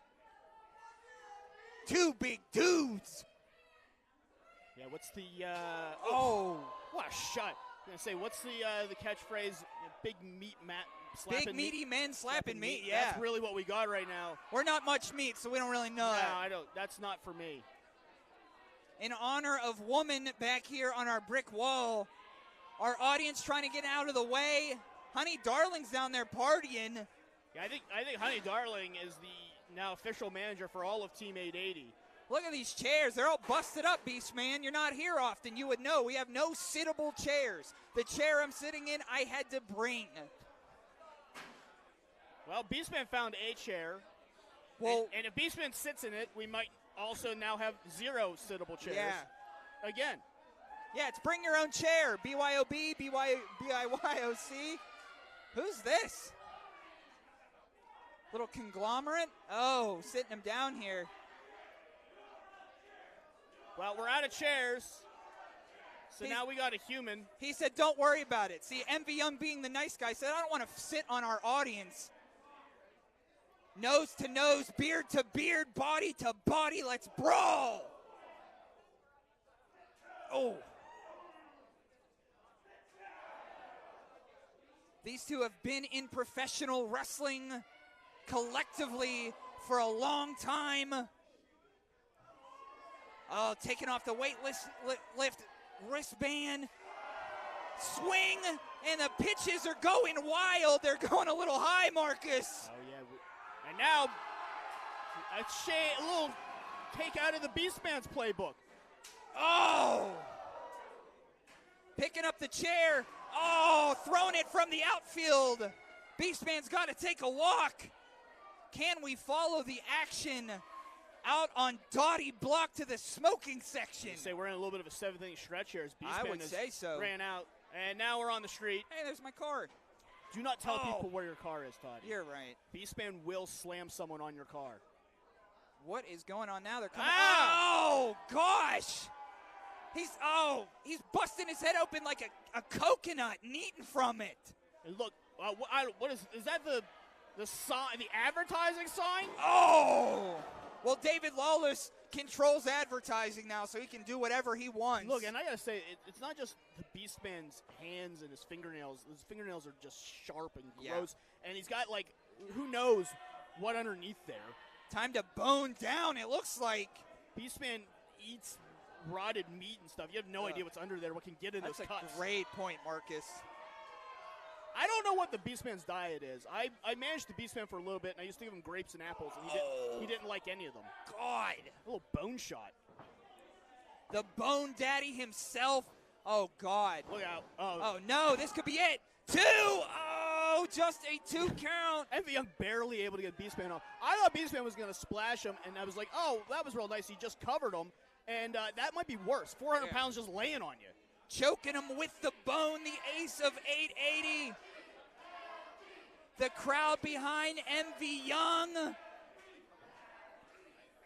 Trying to scream himself out of it, gasping for breath. Bone jumps up in the air. Yeah, jawbreaker. Boom! Oh. As I said before, anytime these two behemoths clash, you can hear it echoing off the walls. I was just, look, the thing about Beastman is it's so, oh! That's it. I don't have anything else to say. 2 and 3. No! We're still here, Marcus! We are still here! David Lawless has not had a threshold like this before, and MV Young is trying to dig us out of that hole. I thought that was it. I thought Lawless had this over in Game 5, and it might still be because he's got MV goozled. 3-1. We gotta win them all now. Chokeslam. Big choke slam from the Force of the North. Oh! Look out! From behind, wow! Release over the back, German suplex. The Beastman is rocked. How rarely is the Beastman rocked? Oh. And MV Young's got to get everything out of it right now. This adrenaline rush is only going to last so long. Oh, just colliding against the ropes. Oh! He's got to get it right now. Like I said, this adrenaline rush is only going to take MV Young so far before it's all over. It's like two tractor trailers smashing in the center of the ring. MV Young just used all of his adrenaline like a mother seeing a car crush its baby. Yeah. MV Young just pulled out a miracle to save 880 Wrestling and survive for a little bit longer. Can the polyamorous pitbull get to his feet? We need him now more than ever. He needs to slay the beast. And Beastman's back down. Cannot reach his feet. MV Young has got the opportunity, but is all of that adrenaline gone? Oh. Is there anything left in the tank for MV Young? Oh, big forearm shot. Oh, back to the eyes again. I think he thinks they're grapes. He wants to eat them. Oh, big clothesline. It's like just a giant bumper car. And look, Toddy, I don't want to sound defeatist, but is it just a matter of time at this point? It might be. I hate to say that about our friend MV, but it might be. As Beastman's going up. Oh, this is no good. Beastman's not a high flyer for obvious reasons. Yeah. And trying to up like a pterodactyl to the first rope, now going up to the second. He's trying to kill King MV. But took too long. Oh, God. Oh, no. Oh, the power of the big nasty fuck. And down to the canvas. Holy cow. Are we going to see MV to the top rope, Marcus? MV Young. Oh, double big stop. Cover him. 1, 2, let's go. 3-2, baby. We're coming back. MV Young. Look, the advice that MV has gotten throughout his career, swing big, hit dingers, bat flip, and MV Young just pulled off a big win, and he's going to bat flip and enjoy himself for a little bit, but how damaged is MV Young after that? And dare I say, that might be the most important victory in 880 wrestling history, because, Marcus, that means we still have a chance. It is 3-2. I've seen some pretty great teams in the past lose at a 3-1 deficit. And if there's anything about this home field advantage of 880 Wrestling, MV Young has got to put it together. We still got at least Game 6, maybe hopefully a Game 7. MV Young's got to figure this out, re-strategize, get us an important Game 6. Oh, what the hell? Wait, who was that? Wait, is that that's Dior Castro? The troublemaker of brotherly love, Dior Castro, is here. And he's going right for MV's leg. What is going on? Oh, that's some guy named John's chair. That's our secret chair. Oh, my God, no. Oh. We need to get some people out there to help MV Young. Where's the killers? Now here they come. There we go. There's our killers. Get them. We want to stay alive for tonight. We're down 3-2. And that fucking little puke, Dior Castro. Whoa.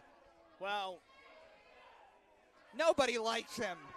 I don't know where he thinks he's going. No business will we serve are going him. to take a very brief intermission.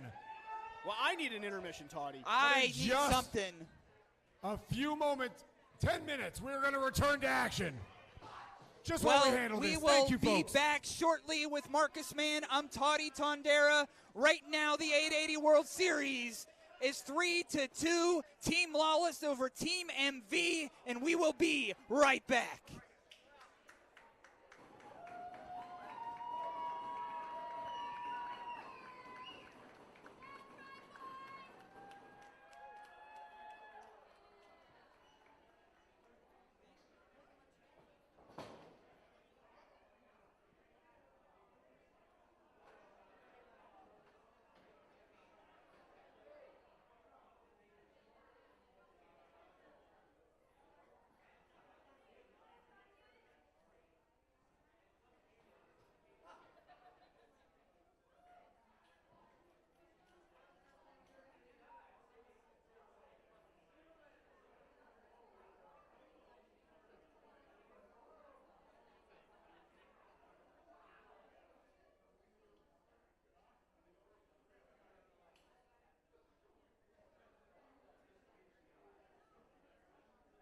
On the mainstream media.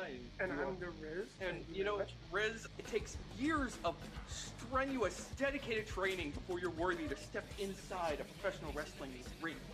But it takes even more time to develop complex, highly astute opinions about professional wrestling. Am I right? That is correct. And you know where we can combine that? Yes. On the Wrestling Mayhem. That's right.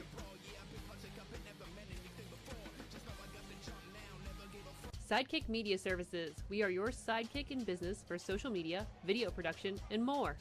Find out more at sidekickmediaservices.com.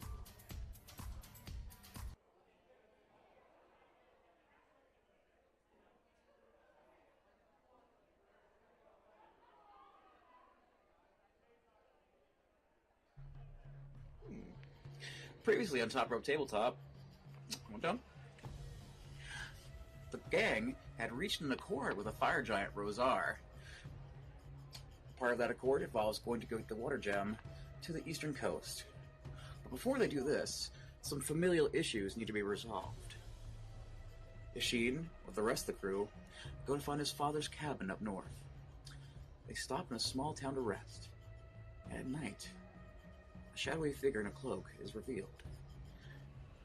And he sees the face of his long-lost mother, who he believed to be dead.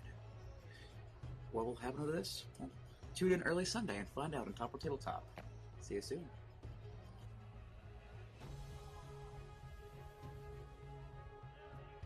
Friends, I'm your pal in the mainstream media. And I'm the Riz. And you know, Riz, it takes years of strenuous, dedicated training before you're worthy to step inside a professional wrestling ring. But it takes even more time to develop complex, highly astute opinions about professional wrestling. Am I right? That is correct. And you know where we can combine that? Yes. On the Wrestling Mayhem. That's right.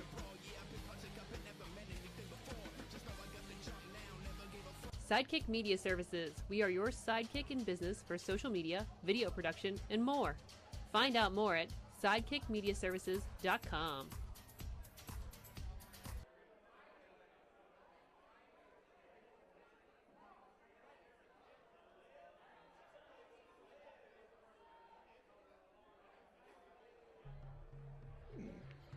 Previously on Top Rope Tabletop, one done. The gang had reached an accord with a fire giant, Rosar. Part of that accord involves going to go get the water gem to the eastern coast. But before they do this, some familial issues need to be resolved. Isheen, with the rest of the crew, go to find his father's cabin up north. They stop in a small town to rest. And at night, a shadowy figure in a cloak is revealed. And he sees the face of his long-lost mother, who he believed to be dead. What will happen to this? Well, tune in early Sunday and find out on Top Rope Tabletop. See you soon.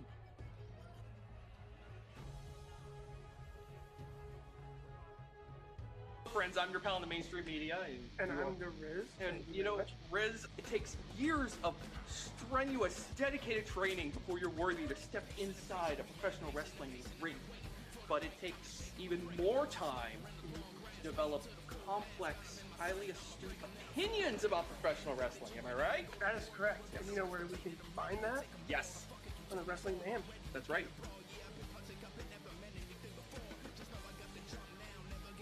Sidekick Media Services. We are your sidekick in business for social media, video production, and more. Find out more at sidekickmediaservices.com.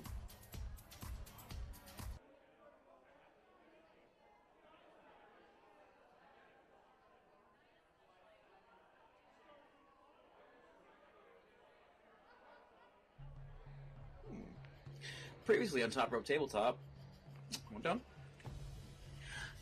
The gang had reached an accord with a fire giant, Rosar. Part of that accord involves going to go get the water gem to the eastern coast. But before they do this, some familial issues need to be resolved. Isheen, with the rest of the crew, go to find his father's cabin up north. They stop in a small town to rest. And at night, a shadowy figure in a cloak is revealed. And he sees the face of his long-lost mother, who he believed to be dead. What will happen to this? Well, Tune in early Sunday and find out on Top Rope Tabletop. See you soon.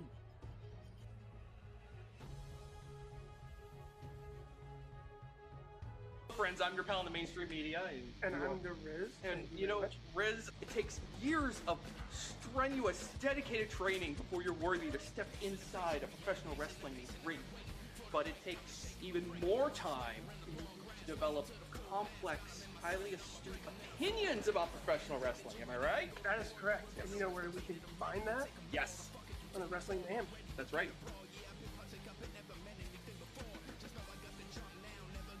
Sidekick Media Services. We are your sidekick in business for social media, video production, and more. Find out more at sidekickmediaservices.com.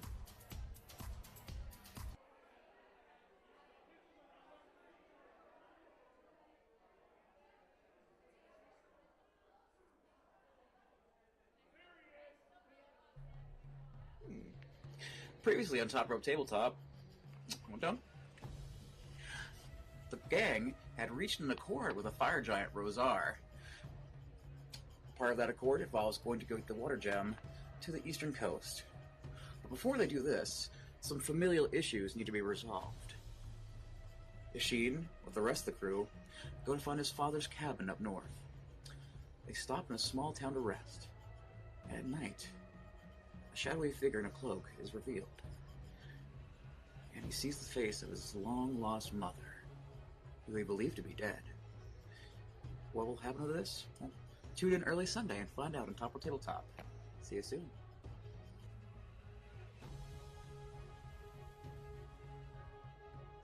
Friends, I'm your pal in the mainstream media. And I'm the Riz. And you know, Riz, it takes years of strenuous, dedicated training before you're worthy to step inside a professional wrestling ring. But it takes even more time to develop complex, highly astute opinions about professional wrestling. Am I right? That is correct. And you know where we can combine that? Yes. On the Wrestling Man. That's right.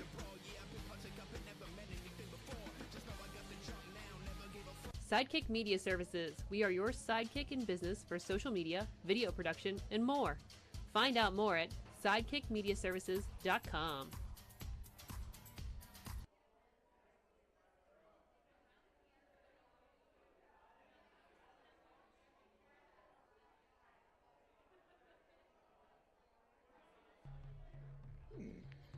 Previously on Top Rope Tabletop, well done.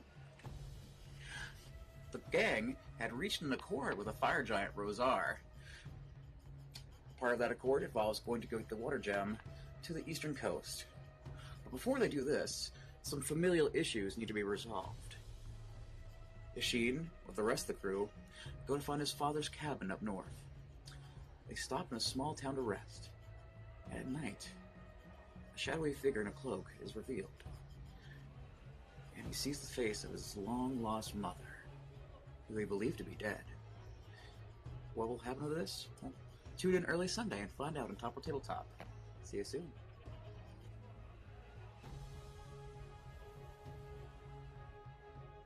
Friends, I'm your pal in the mainstream media.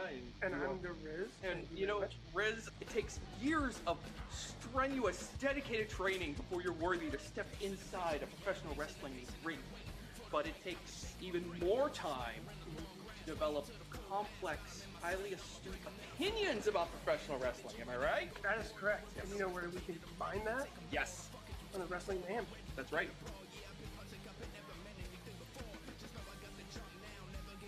Sidekick Media Services. We are your sidekick in business for social media, video production, and more.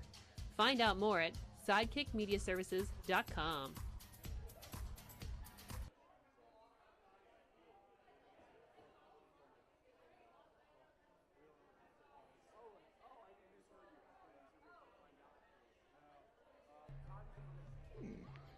Previously on Top Rope Tabletop, well done.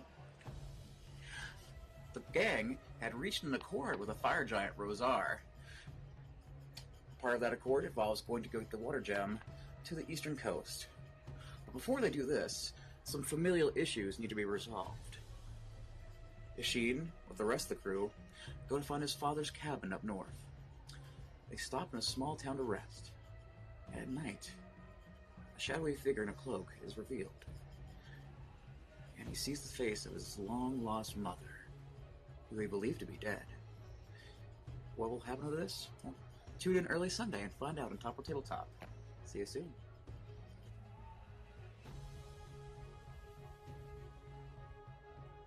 Friends, I'm your pal in the mainstream media. And I'm the Riz. And you know, Riz, it takes years of strenuous, dedicated training before you're worthy to step inside a professional wrestling ring. But it takes even more time to develop complex, highly astute opinions about professional wrestling. Am I right? That is correct. And you know where we can combine that? Yes. On the Wrestling Mayhem. That's right.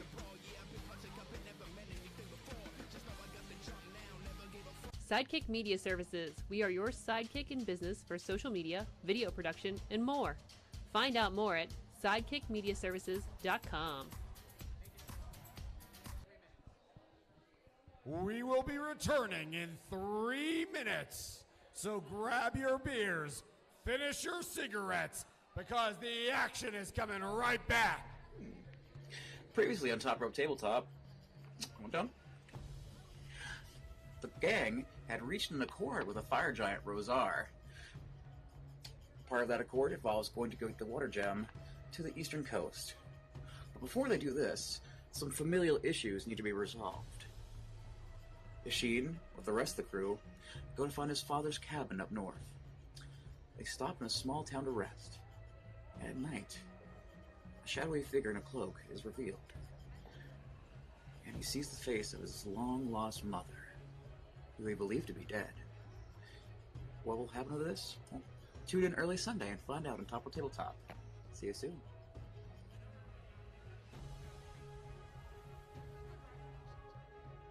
Friends, I'm your pal in the mainstream media. And I'm the Riz. And you know, Riz, it takes years of strenuous, dedicated training before you're worthy to step inside a professional wrestling ring. But it takes even more time to develop complex, highly astute opinions about professional wrestling. Am I right? That is correct. And you know where we can combine that? Yes. On the Wrestling Mayhem. That's right.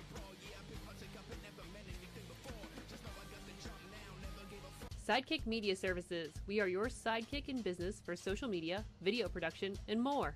Find out more at sidekickmediaservices.com.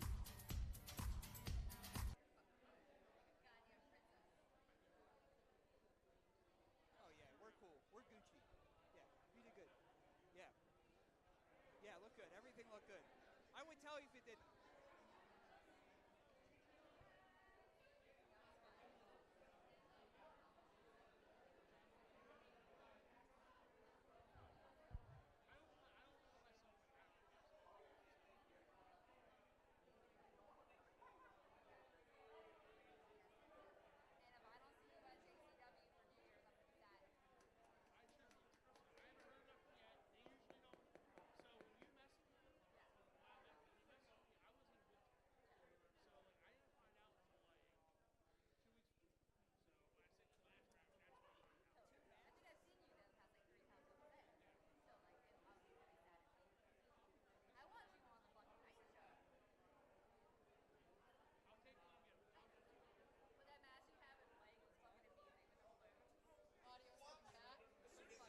The ring mic was not.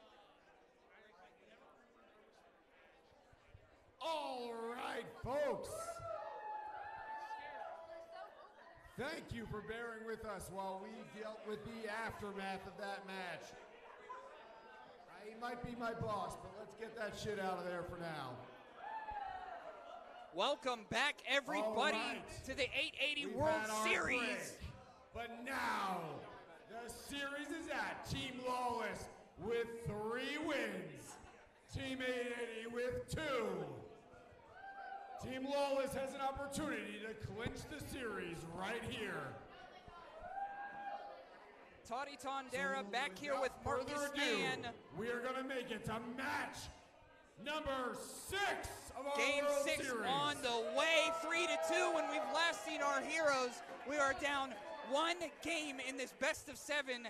Everything is life or death So we got to win this to tie it up. Yeah, look, I think none of us knew how many matches it would take for a best of 7. That's part of this environment that we were in tonight. We are into Game 6. This could be the deciding game. It is 3-2. So let's find out what the coaches have put together in our little intermission. Making their way Bunch to of the ring, hooligans here. representing Team Lawless. No mercy.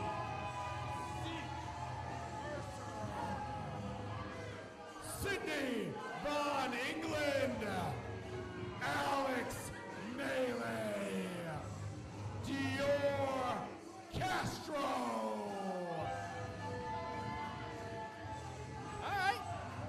I couldn't even tell you who is in or out of this match. I don't know if it's about trickery, but is this a 4-on-4? That's what it 5-on-5? seems like. What's to going me. on? It seems like a 8-person tag Of some means here.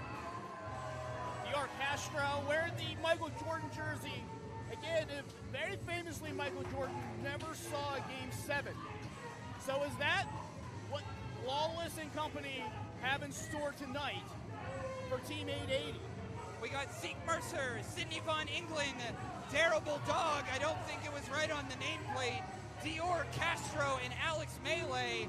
And we're going to harass kids to start the second half. Very cool. Well, Thank you, Team Lawless. There's a lot of confidence in Team Lawless. Now, they did. MV Young found a way to survive. But look, Dangerous Lights crew could put this away at any time. The Princess of 880 is in there as well. Amanda Maslow. And their opponents representing 880 Wrestling.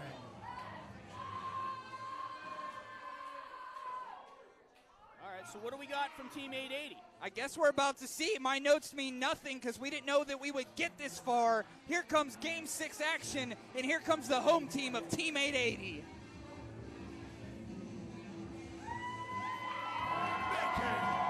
Uh-oh, look who it is! He is the Mind Eraser, Remy. Former RSW World Heavyweight Champion Remy LaVey. We know that Remy LaVey is friends with the Wildflowers. Is that who's going to be on this team? I guess we shall see. Remy LaVey, a crowd favorite here, Marcus. Yeah, and I get why. I've known Remy LaVey for the better part of a decade. He is a veteran competitor, as you said, former RSW champion, former VCW champion, former IWC champion, or tag team champion. Belts all over. Belts all over. And look, belts don't mean everything in a wrestler's career, but it does give you a little glimpse of what kind of competitor Remy LaVey is. Who else is out there?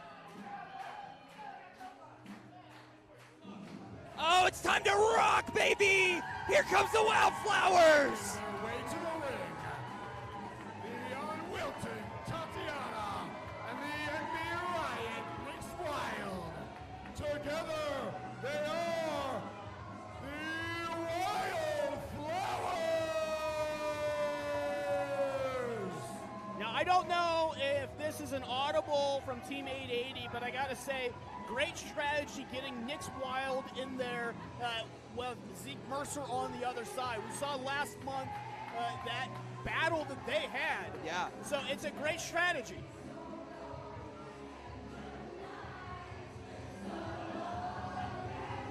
They always bring the ruckus, always bring the energy. Well, that's 3. That is 3. We at least need one more. I think.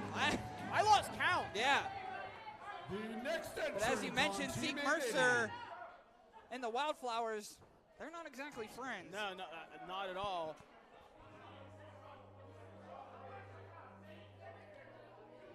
Who is out next here? 1, 2, 3, 4, 5. Oh, he's back! Oh! The Bearcat's back, baby! Here's the Bearcat, Keith Haught. Keith Haught now again. Keith Haught and Remy LaVey, former tag team, a little bit of continuity. It's very interesting to see who stepped up in the intermission to say, yeah, look, coach, put the ball in my hand, let's go. Keith Haught, who, as you said earlier, not an 880 competitor we see all the time. They have been here tonight, and I think maybe once before. Yes. And yes. so to say to the coach, hey, I want to be in there. And the Takes a final lot to member the person of that Team Keith Haught is. 880. Now we got one last. Oh. Oh, God! Talk about a cleanup hitter. This place is lit right now!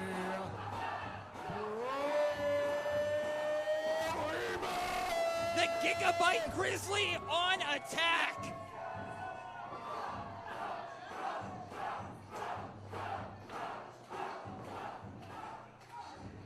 The Magician Aleo on sounds, banging the boards up here. Now, Marcus, you had said before, we have seen teams who have the most credibility are the ones who have the most history. Now, if you would have to say that, you would kind of side with us on this one. I think I have to. We're talking about a tag team in the Wildflyers, a regular tag team. Former tag team champions in Remy, LaVey, and Keith Haught. And Brothemoth, who, look, Brothemoth's going to fit in with any tag team or any team you want. And look, Brothemoth is, for lack of a better term, I feel like the Adam Dunn of this team. Yeah. You know, look, just going to swing big and hit dingers. Referee George Ross trying to get this is going to be tough.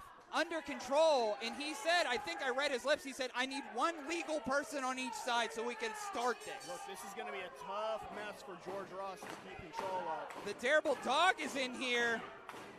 Say that again? Derrible Dog. How about that? Like a double dog dare? Sort of, yes. Okay. Yes. Now, when I met this competitor early on this evening, they told me they were a superhero. I don't know that there's anything hero-like about batting for Team Lawless. Well, Tatiana. Ooh. Kick to the gut from the botanical badass of Dottie Block. I would say Tatiana showing off her own Wonder Woman style moves on the superhero. Where are we going? Oh! Oh! Gut wrench! One! Oh, just a one count from the dog. I would get out of there immediately. The rough and tumble Alex Melee from the AIW Academy, a graduate. Where are we going? Oh, the mind eraser. Here we go.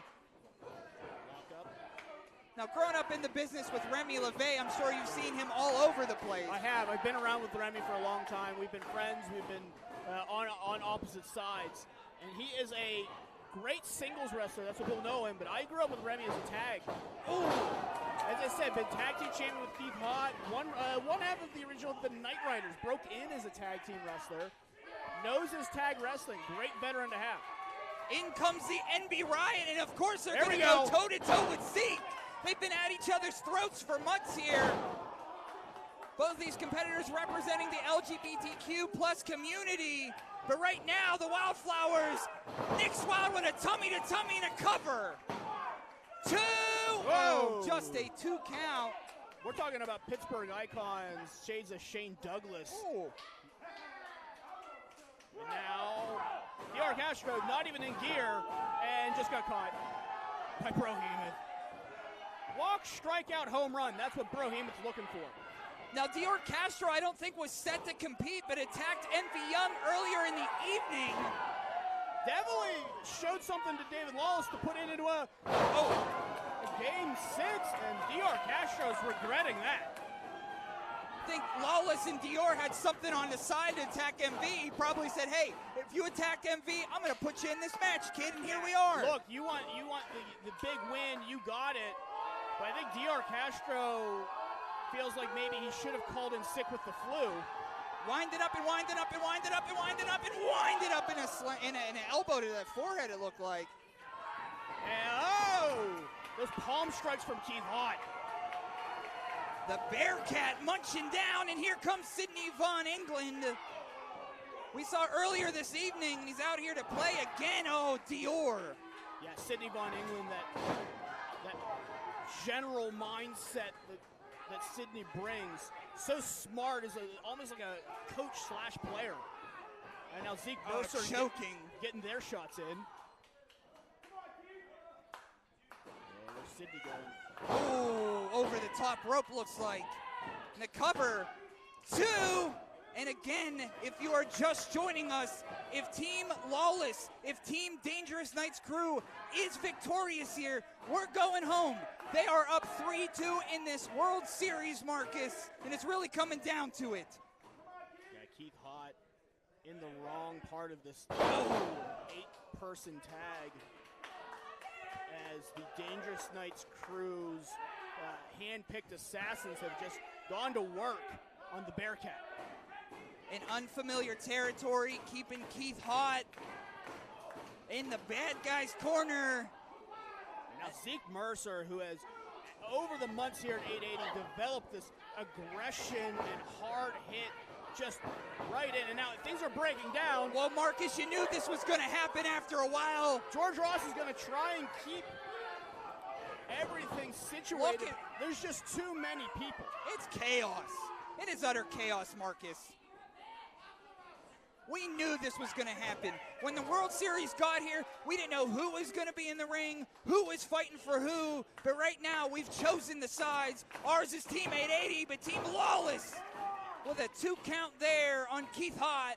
And that they're just going to try and work over Keith Haught in that corner. Castro, as I said, big shot. Wanted to come in and be a hero, take out MV Young, win this game 6. Go on as a, maybe trying to be Lawless's right-hand person. And as you said, Marcus, Michael Jordan, not a fan of Game 7s, and neither is the troublemaker Dior Castro. With the help of Sidney von Engelund, gets the Bearcat up. Just holding Keith Haught. Cover. 1, 2. Remy LaVey getting in there very smartly. When you got to think about Marcus, Keith Haught has been out here before. They probably said, let's focus on Keith Haught. They might not be the hottest competitor. Now, Keith has, as you said, worked earlier. Yes. Took a beating earlier as well. So Keith isn't 100% fresh, as Sidney von Engelund isn't either. But I think this is a great strategy from the Dangerous Knights Crew Alliance. Shout out Claudio Castagnoli here. Trying it. Did you pick him up, Sidney? Keith Haught has a lot of mass. Yeah. And again, is this Sidney, did you not learn? The Appalachian Cryptid gonna hike their shorts up. How about a little ass?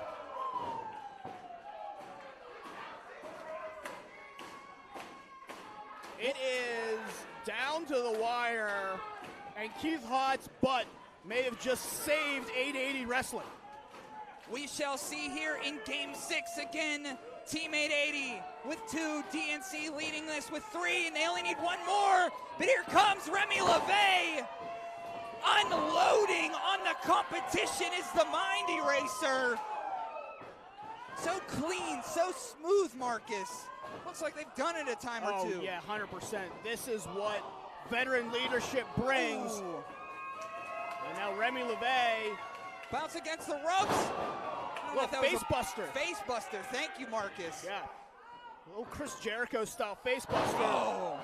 Sit out flatliner. Shades of Canyon. 1, 2. Oh. Dog doesn't seem so terrible now. Yeah, did someone dare Derrible Dog to be in this match? Is that what this is? Seems like it. Trying to tag Dior, trying to tag Alex Melee. It's a Curry. I don't think Remy LaVey saw that coming at all. Now look out, Nick's Wilde coming in.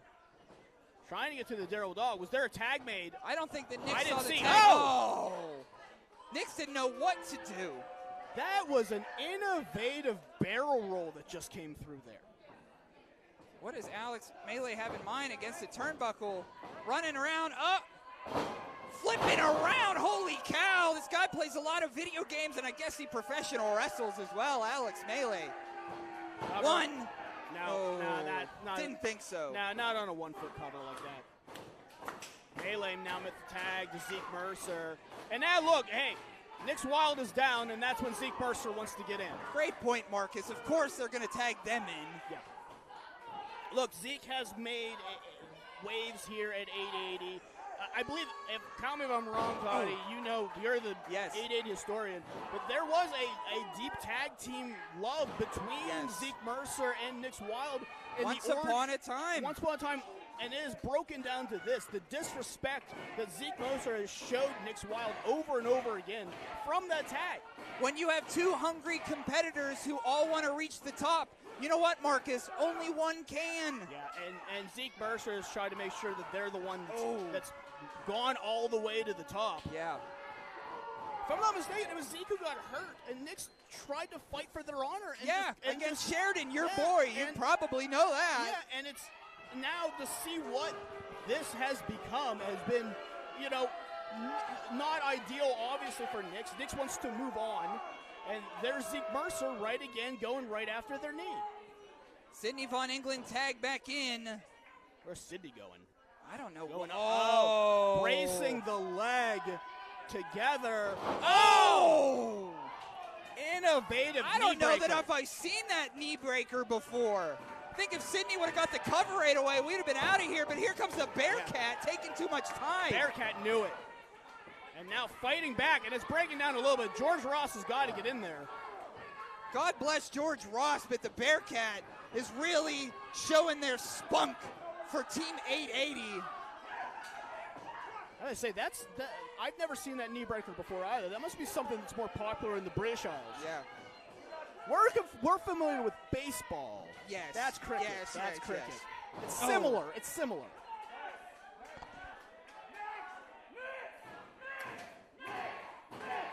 Hear him growl for the NB Riot, Nick's Wilde. Now it's melee forcing Nick's Wilde back in the corner, and now Derrible Dog also in there. If I was Alex Melee, I would have taken that to the unfamiliar territory corner instead of buying some time for Nick's Wilde, putting them up there. And Nick's Wilde just trying to fight back with no leg. Double cross body, let's go! The true blue spirit of Nick's Wilde is alive and well in 880. Come on, team. We need to tie this up 3-3 so there could be a final. Nick's looking for that tag. If I can tag anyone, it's Brothemoth. Here comes the orc, and there's Big Brothemoth. The smart man to tag. Fresh as a daisy. Taking big swings. Big as a porterhouse steak. Here comes a big headbutt from the Gigabutt Grizzly. Spear from Tatiana. Let's take control, boys. Oh! Super kick. Duck under. Headbutt.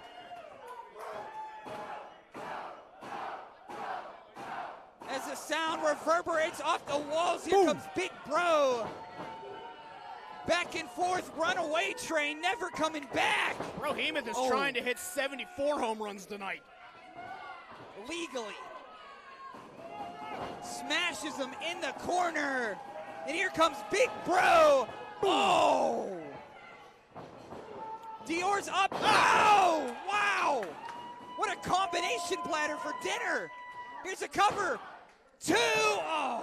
Zeke Mercer making the save for the Dangerous Knights crew. I thought we were heading to Game 7. Yeah. But unfortunately for Team 880, Zeke Mercer was able to break up that pinfall. Everyone's getting a lick. Oh! Tatiana getting the swinging neck breaker in. And Derrible Dog. Oh! Zeke from behind. From behind. Just taking out Tatiana with that big strike from behind. And now, and her Nick's Wilde. Wildflower. Nick's Wilde. Oh! Flower bomb. And that knee doesn't look too good. Well, can Nick's get Tatiana up? Can. Oh, there's that flower bomb for you. But the knee definitely. Oh! Preventing Wilde from getting out of the way of that clothesline. Oh! Sling blade. Oh, that's what that's called. Yeah. Okay. I forget too. Oh! Superman punch. Superman punch gets the kid hyped. Big spear by Tatiana, who I know for sure hates Dior Castro. Uh-oh. Whoa. Oh! Headbutt. Sidney Von Engelund, you never know where Sidney's coming from. And I still don't, and the move happened. Pump handle throw. Keith. Oh! You're a doggy! Yeah, from the big cryptid. Uh-oh. And now, Derrible Dog. Oh! Well, Eye of the Hurricane there. I don't think so, Mr. Dog. Because you got a bear behind you, kid. Oh, I would not take this dare. There's no way I would take this dare. Turning around here. Oh, big headbutt. And can we see an MMD? Holy cow, he almost hit the ceiling and the cover. Can we tie this up? 2.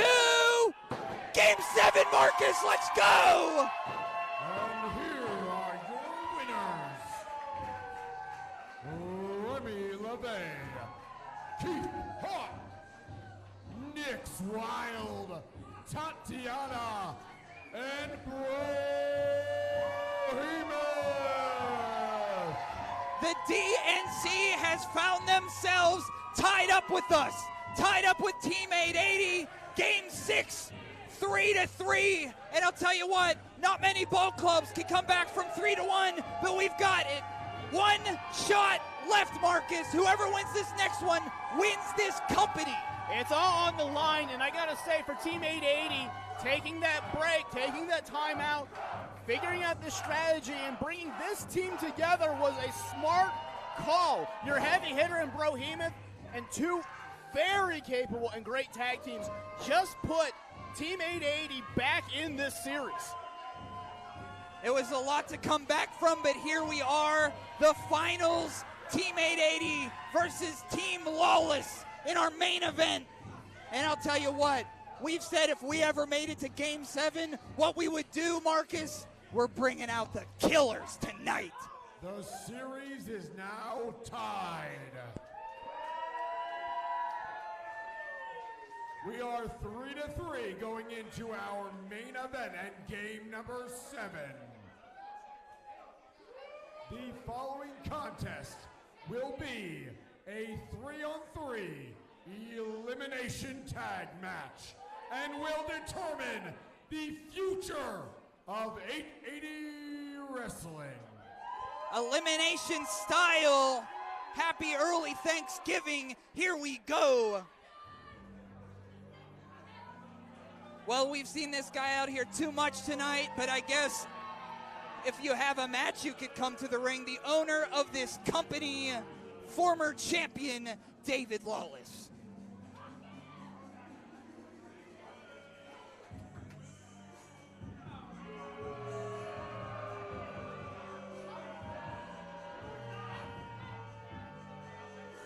Well, David Lawless bringing out some heavy hitters with him. Oh, to follow on Team Lawless, welcoming back Juni Underwood, our champion, the greatest Mamaluke evolution, Gianni Michael Emricko. Now, Gianni Michael Emricko has held the title for 119 days. Okay. And the title isn't on the line, so ipso facto, in 2 days, GME will become the longest reigning 880 champion in the company's history. Look, we all knew that GME had this type of pedigree, but I will say this, GME has stepped out of the shadow of the Dangerous Nice Crew and proven that not only is he a capable champion, that he might be the best champion in this company's history. Unfortunately. Well, he's certainly better than David Lawless. Well, yeah. Look, Cowpoke Paul had barely the title in his hands. I think we measured it in minutes, unfortunately. So there's not a lot of competition to go against GME in that respect. The 3 heaviest hitters of this evening are for Team Lawless. Frank DeVille. We don't know where he is. I can't tell you where he is. Yeah. I think I've seen Frank DeVille's face on milk cartons. Yeah. So we're all worried. Well, no one's really worried. I think the Dangerous Nice crew are the only people that are worried. Yeah, it smells a lot better here without him. So here we go. Lawless has his 2 competitors that he's bringing to the Game 7 of the World Series. And here is our killers and who we are bringing to town, baby.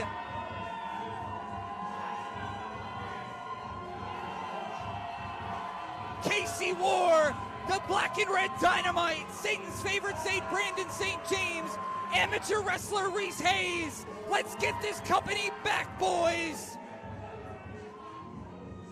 Yeah, interesting that it is without MV Young. Obviously, that battle with the Beastman, he's not out here to support the Killers. No MV Young in the corner. Look at these boys. Of course, they're going to be out there. Team AIW acting like goofball clowns, of course. And that's the thing, like, I know MV Young would love to be out there and support, love to be in the corner, but just too much of a battle. It's on these three individual shoulders. That's it. Yeah. No coach. No one to back them up. They look confident. They gotta be. This is for us, Marcus. This is for you. This is for me. This is for Tatiana. This is for Joe Murphy, unfortunately. Yeah. This is for everybody here. This is for our coach, MV Young, that he trusts these three to bring our company back here in Game 7, bottom of the 9th inning, main event. Thank you for joining us on YouTube, Twitch. Share it all around.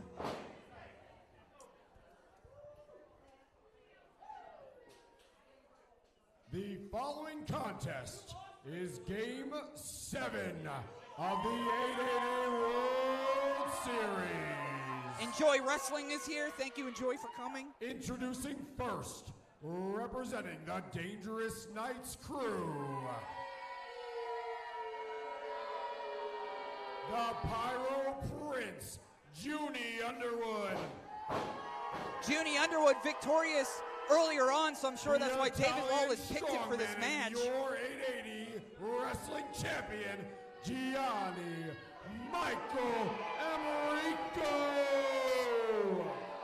God, the noise in here for him will become our longest reigning champion by default. Of 880 Wrestling, the Gavel, David Lawless. I'm just going to throw something now. Throw something. I can't see over the damn monitor, but I'd love to throw junk at him. Their opponents.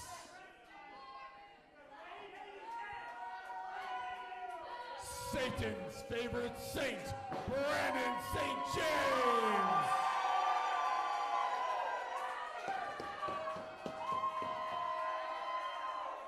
Amateur wrestler, Reese Hayes. Oh, bad wheel. I hope DNC didn't see that. I'm sure they did. The Muay Thai maniac, Casey Warr. The shoot psychopath back on Dottie Block. The Steel City Killer. Let's ring them up, boys.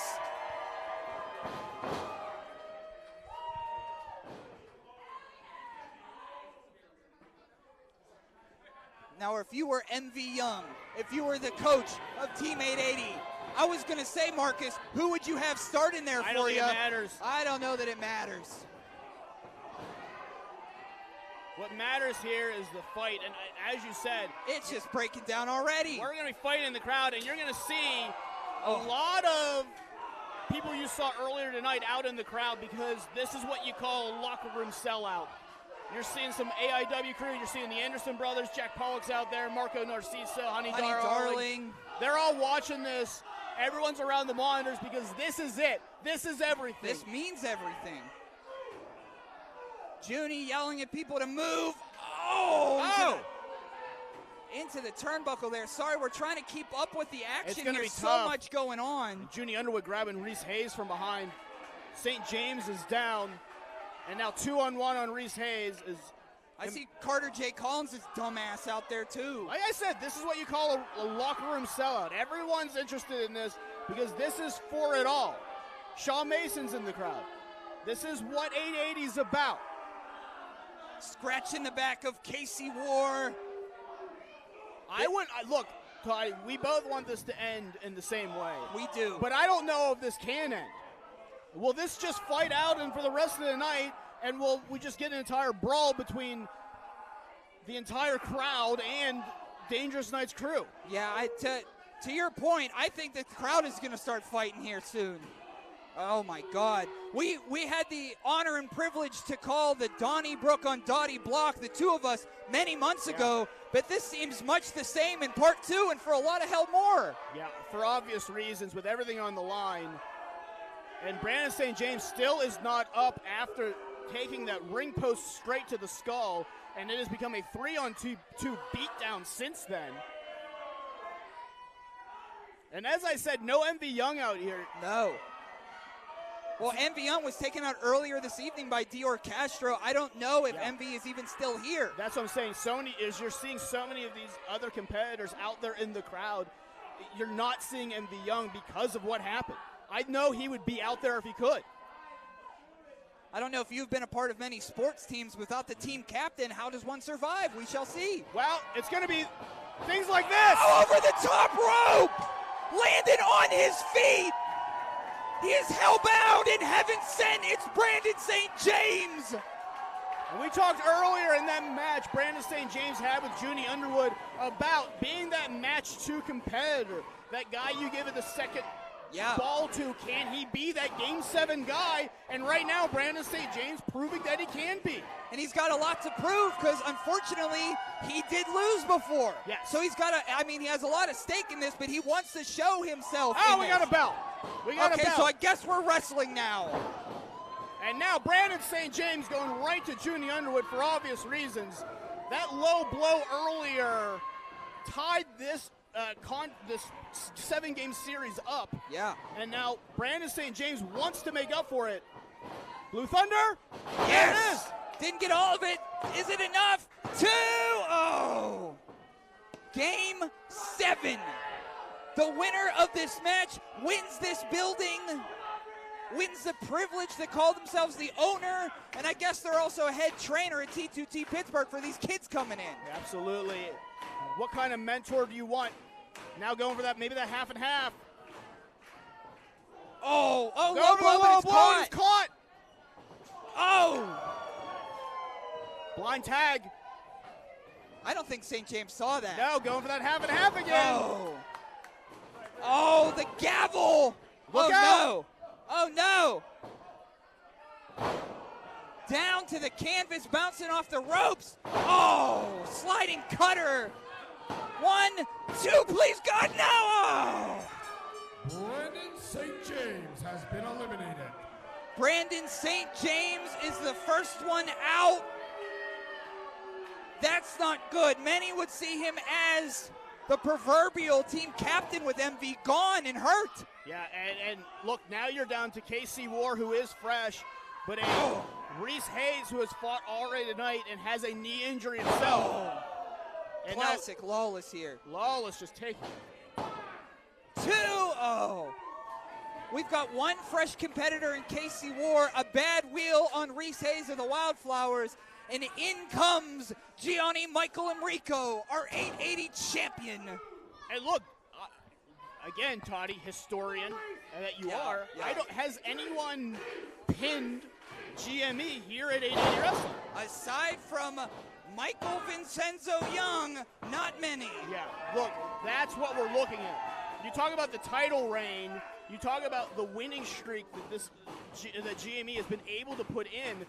Talk about a heavy hitter in the lineup. It's going to be tough for Reese Hayes and KC Warr to be able to get to that point. And we know Reese Hayes currently on a winning streak. 1 earlier today, 10 in a row. Could he be our future? There's going to be no future if it's up to Juni Underwood, the Pyro Prince here. Yeah, trying to finish off Reese Hayes. Oh, what Batista power, bomb. huh? 2! Oh, just a 2 count. And I don't think that Juni Underwood has some sort of love for David Lawless. I think he just wants to burn 880 to the ground for his own reasons. I think Juni Underwood loves the Lost Boys, loves David Lawless, and that's it. I don't even think he gets along with his family. Punch down to Reese Hayes. They're really working in Reese Hayes. Yeah, and for obvious reasons, Reese has been beat up. He has taken a lot of punishment earlier in the night. He's got 1 bad knee. Look out, Saito! And as we know, Reese Hayes Reese Hayes was the one to pin David Lawless for his first victory, so I'm sure David Lawless wants a piece of Reese, but right now, the black and red dynamite, the shoot psychopath on attack. This is what needed to happen. KC Warr is the freshest competitor that Team 880 has, and it's going to be, I think the whole thing might come down to KC Warr himself. With Reese hurt, this is going to be KC Warr's only option, which is fight through everyone to get this win. The big bad Orbiter is on attack here, corner to corner, showing his vicious teeth. Oh! Combination platter for the Maniac. Let's fucking go, Marcus, huh? Now look out, Lawless. Oh, you can't go if you get hit there. Lawless said, let's go low. Oh, no. And now, with that bad knee, could he hold him up here? oh, Is right on court that brace. Court adjourned to... Oh, no, Marcus. Oh, no, Marcus. Warr has been eliminated.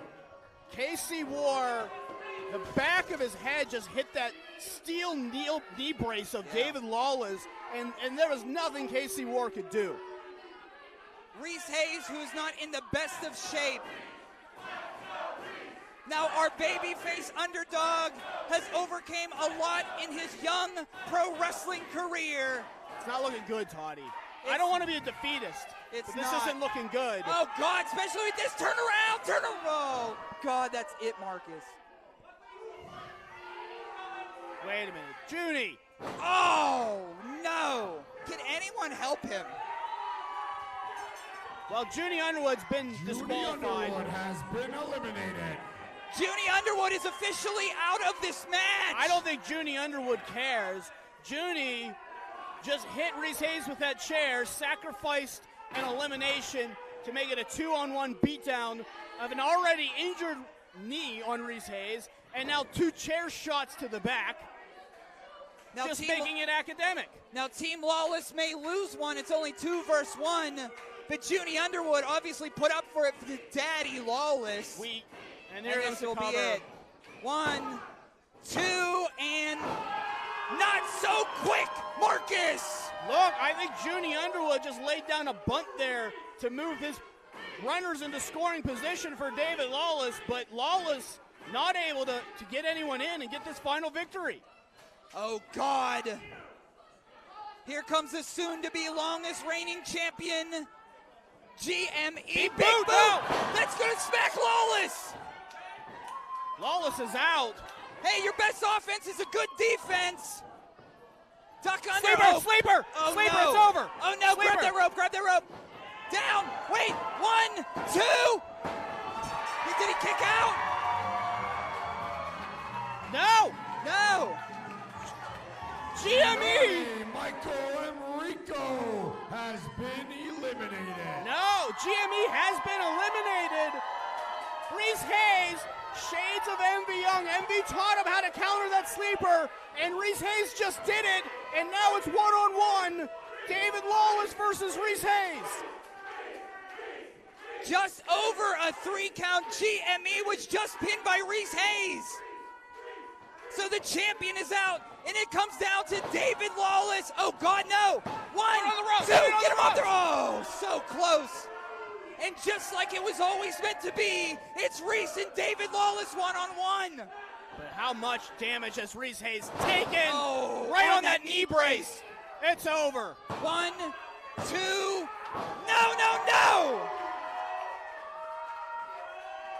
How you like them apples, David Lawless?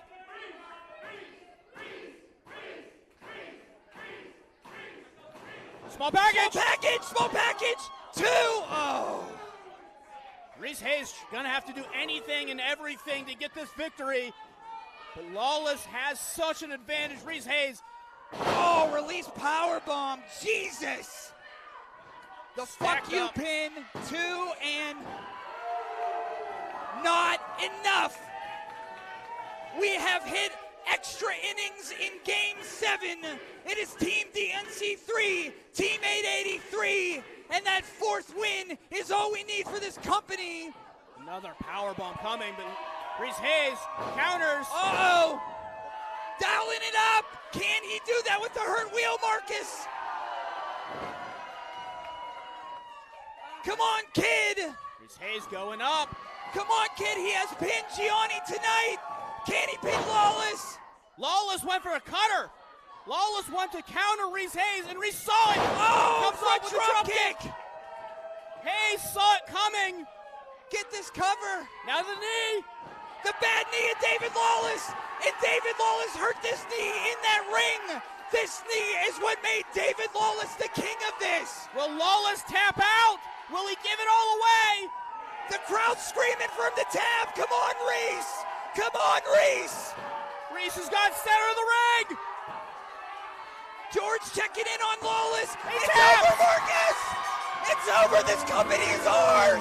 Is your winner, Reese Hayes! Amateur wrestler Reese Hayes! We have won in extra innings! Team 880 defeats Team DNC 4-3! The World Series belongs to the Steel City Killer! Team 880 Wrestling! A party on Dottie Block tonight, that bad wheel of David Lawless! Look, Toddy, I'm not going to say this not knowing what this means coming out of my mouth, but there's only ever been one ever walk-off home run in a Game 7 by Bill Mazeroski, and Reese Hayes just became the Bill Mazeroski of 880 Wrestling. Unfortunately, MV Young was taken out by Dior Castro, but he is joined by our crew, Nick Wilde, Brandon St. James, Casey Warr, Reese Hayes, our Steel City Killers, and it's time for a party.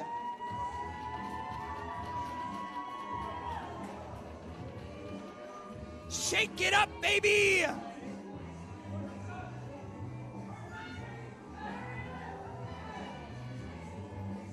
Hey, it looks like there's more drinks to go around. If I could walk, I'd be in there. This is going to be a party all night. And there is MV Young using the baseball bat as a crutch to get in. Don't we all? Let's go party, baby! MV Young is back to being the owner of 880 Wrestling. And this is the biggest party 880's ever seen. Put the goggles on, boys. It's time to celebrate. And I haven't seen a team so defeated since the 1979 Baltimore Orioles. The Steel City Killers take the company back.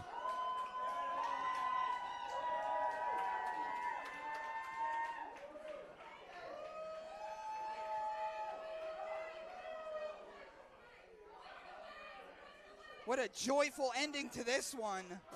Careful, watch your eyeballs. You actually got to be careful with those. That's my one PSA. You can lose an eyeball with that. Please be careful. Well, Marcus, man, thank you so much for joining us for the World Series of 880 Wrestling. Fortunately for us, we could come back and do this every week if we wanted to. MV Young in full control. Marcus, any final words on the evening? I'm going to let MV Young get the final words on the evening and let the coach have his time in the sun. Thank you, everybody watching on Twitch and YouTube.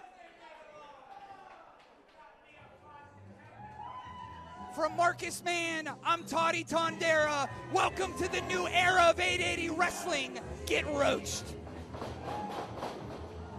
Go to find his father's cabin up north. They stop in a small town to rest. And at night, a shadowy figure in a cloak is revealed. And he sees the face of his long-lost mother, who he believed to be dead. What will happen to this? Well, tune in early Sunday and find out on Top Row Tabletop. See you soon.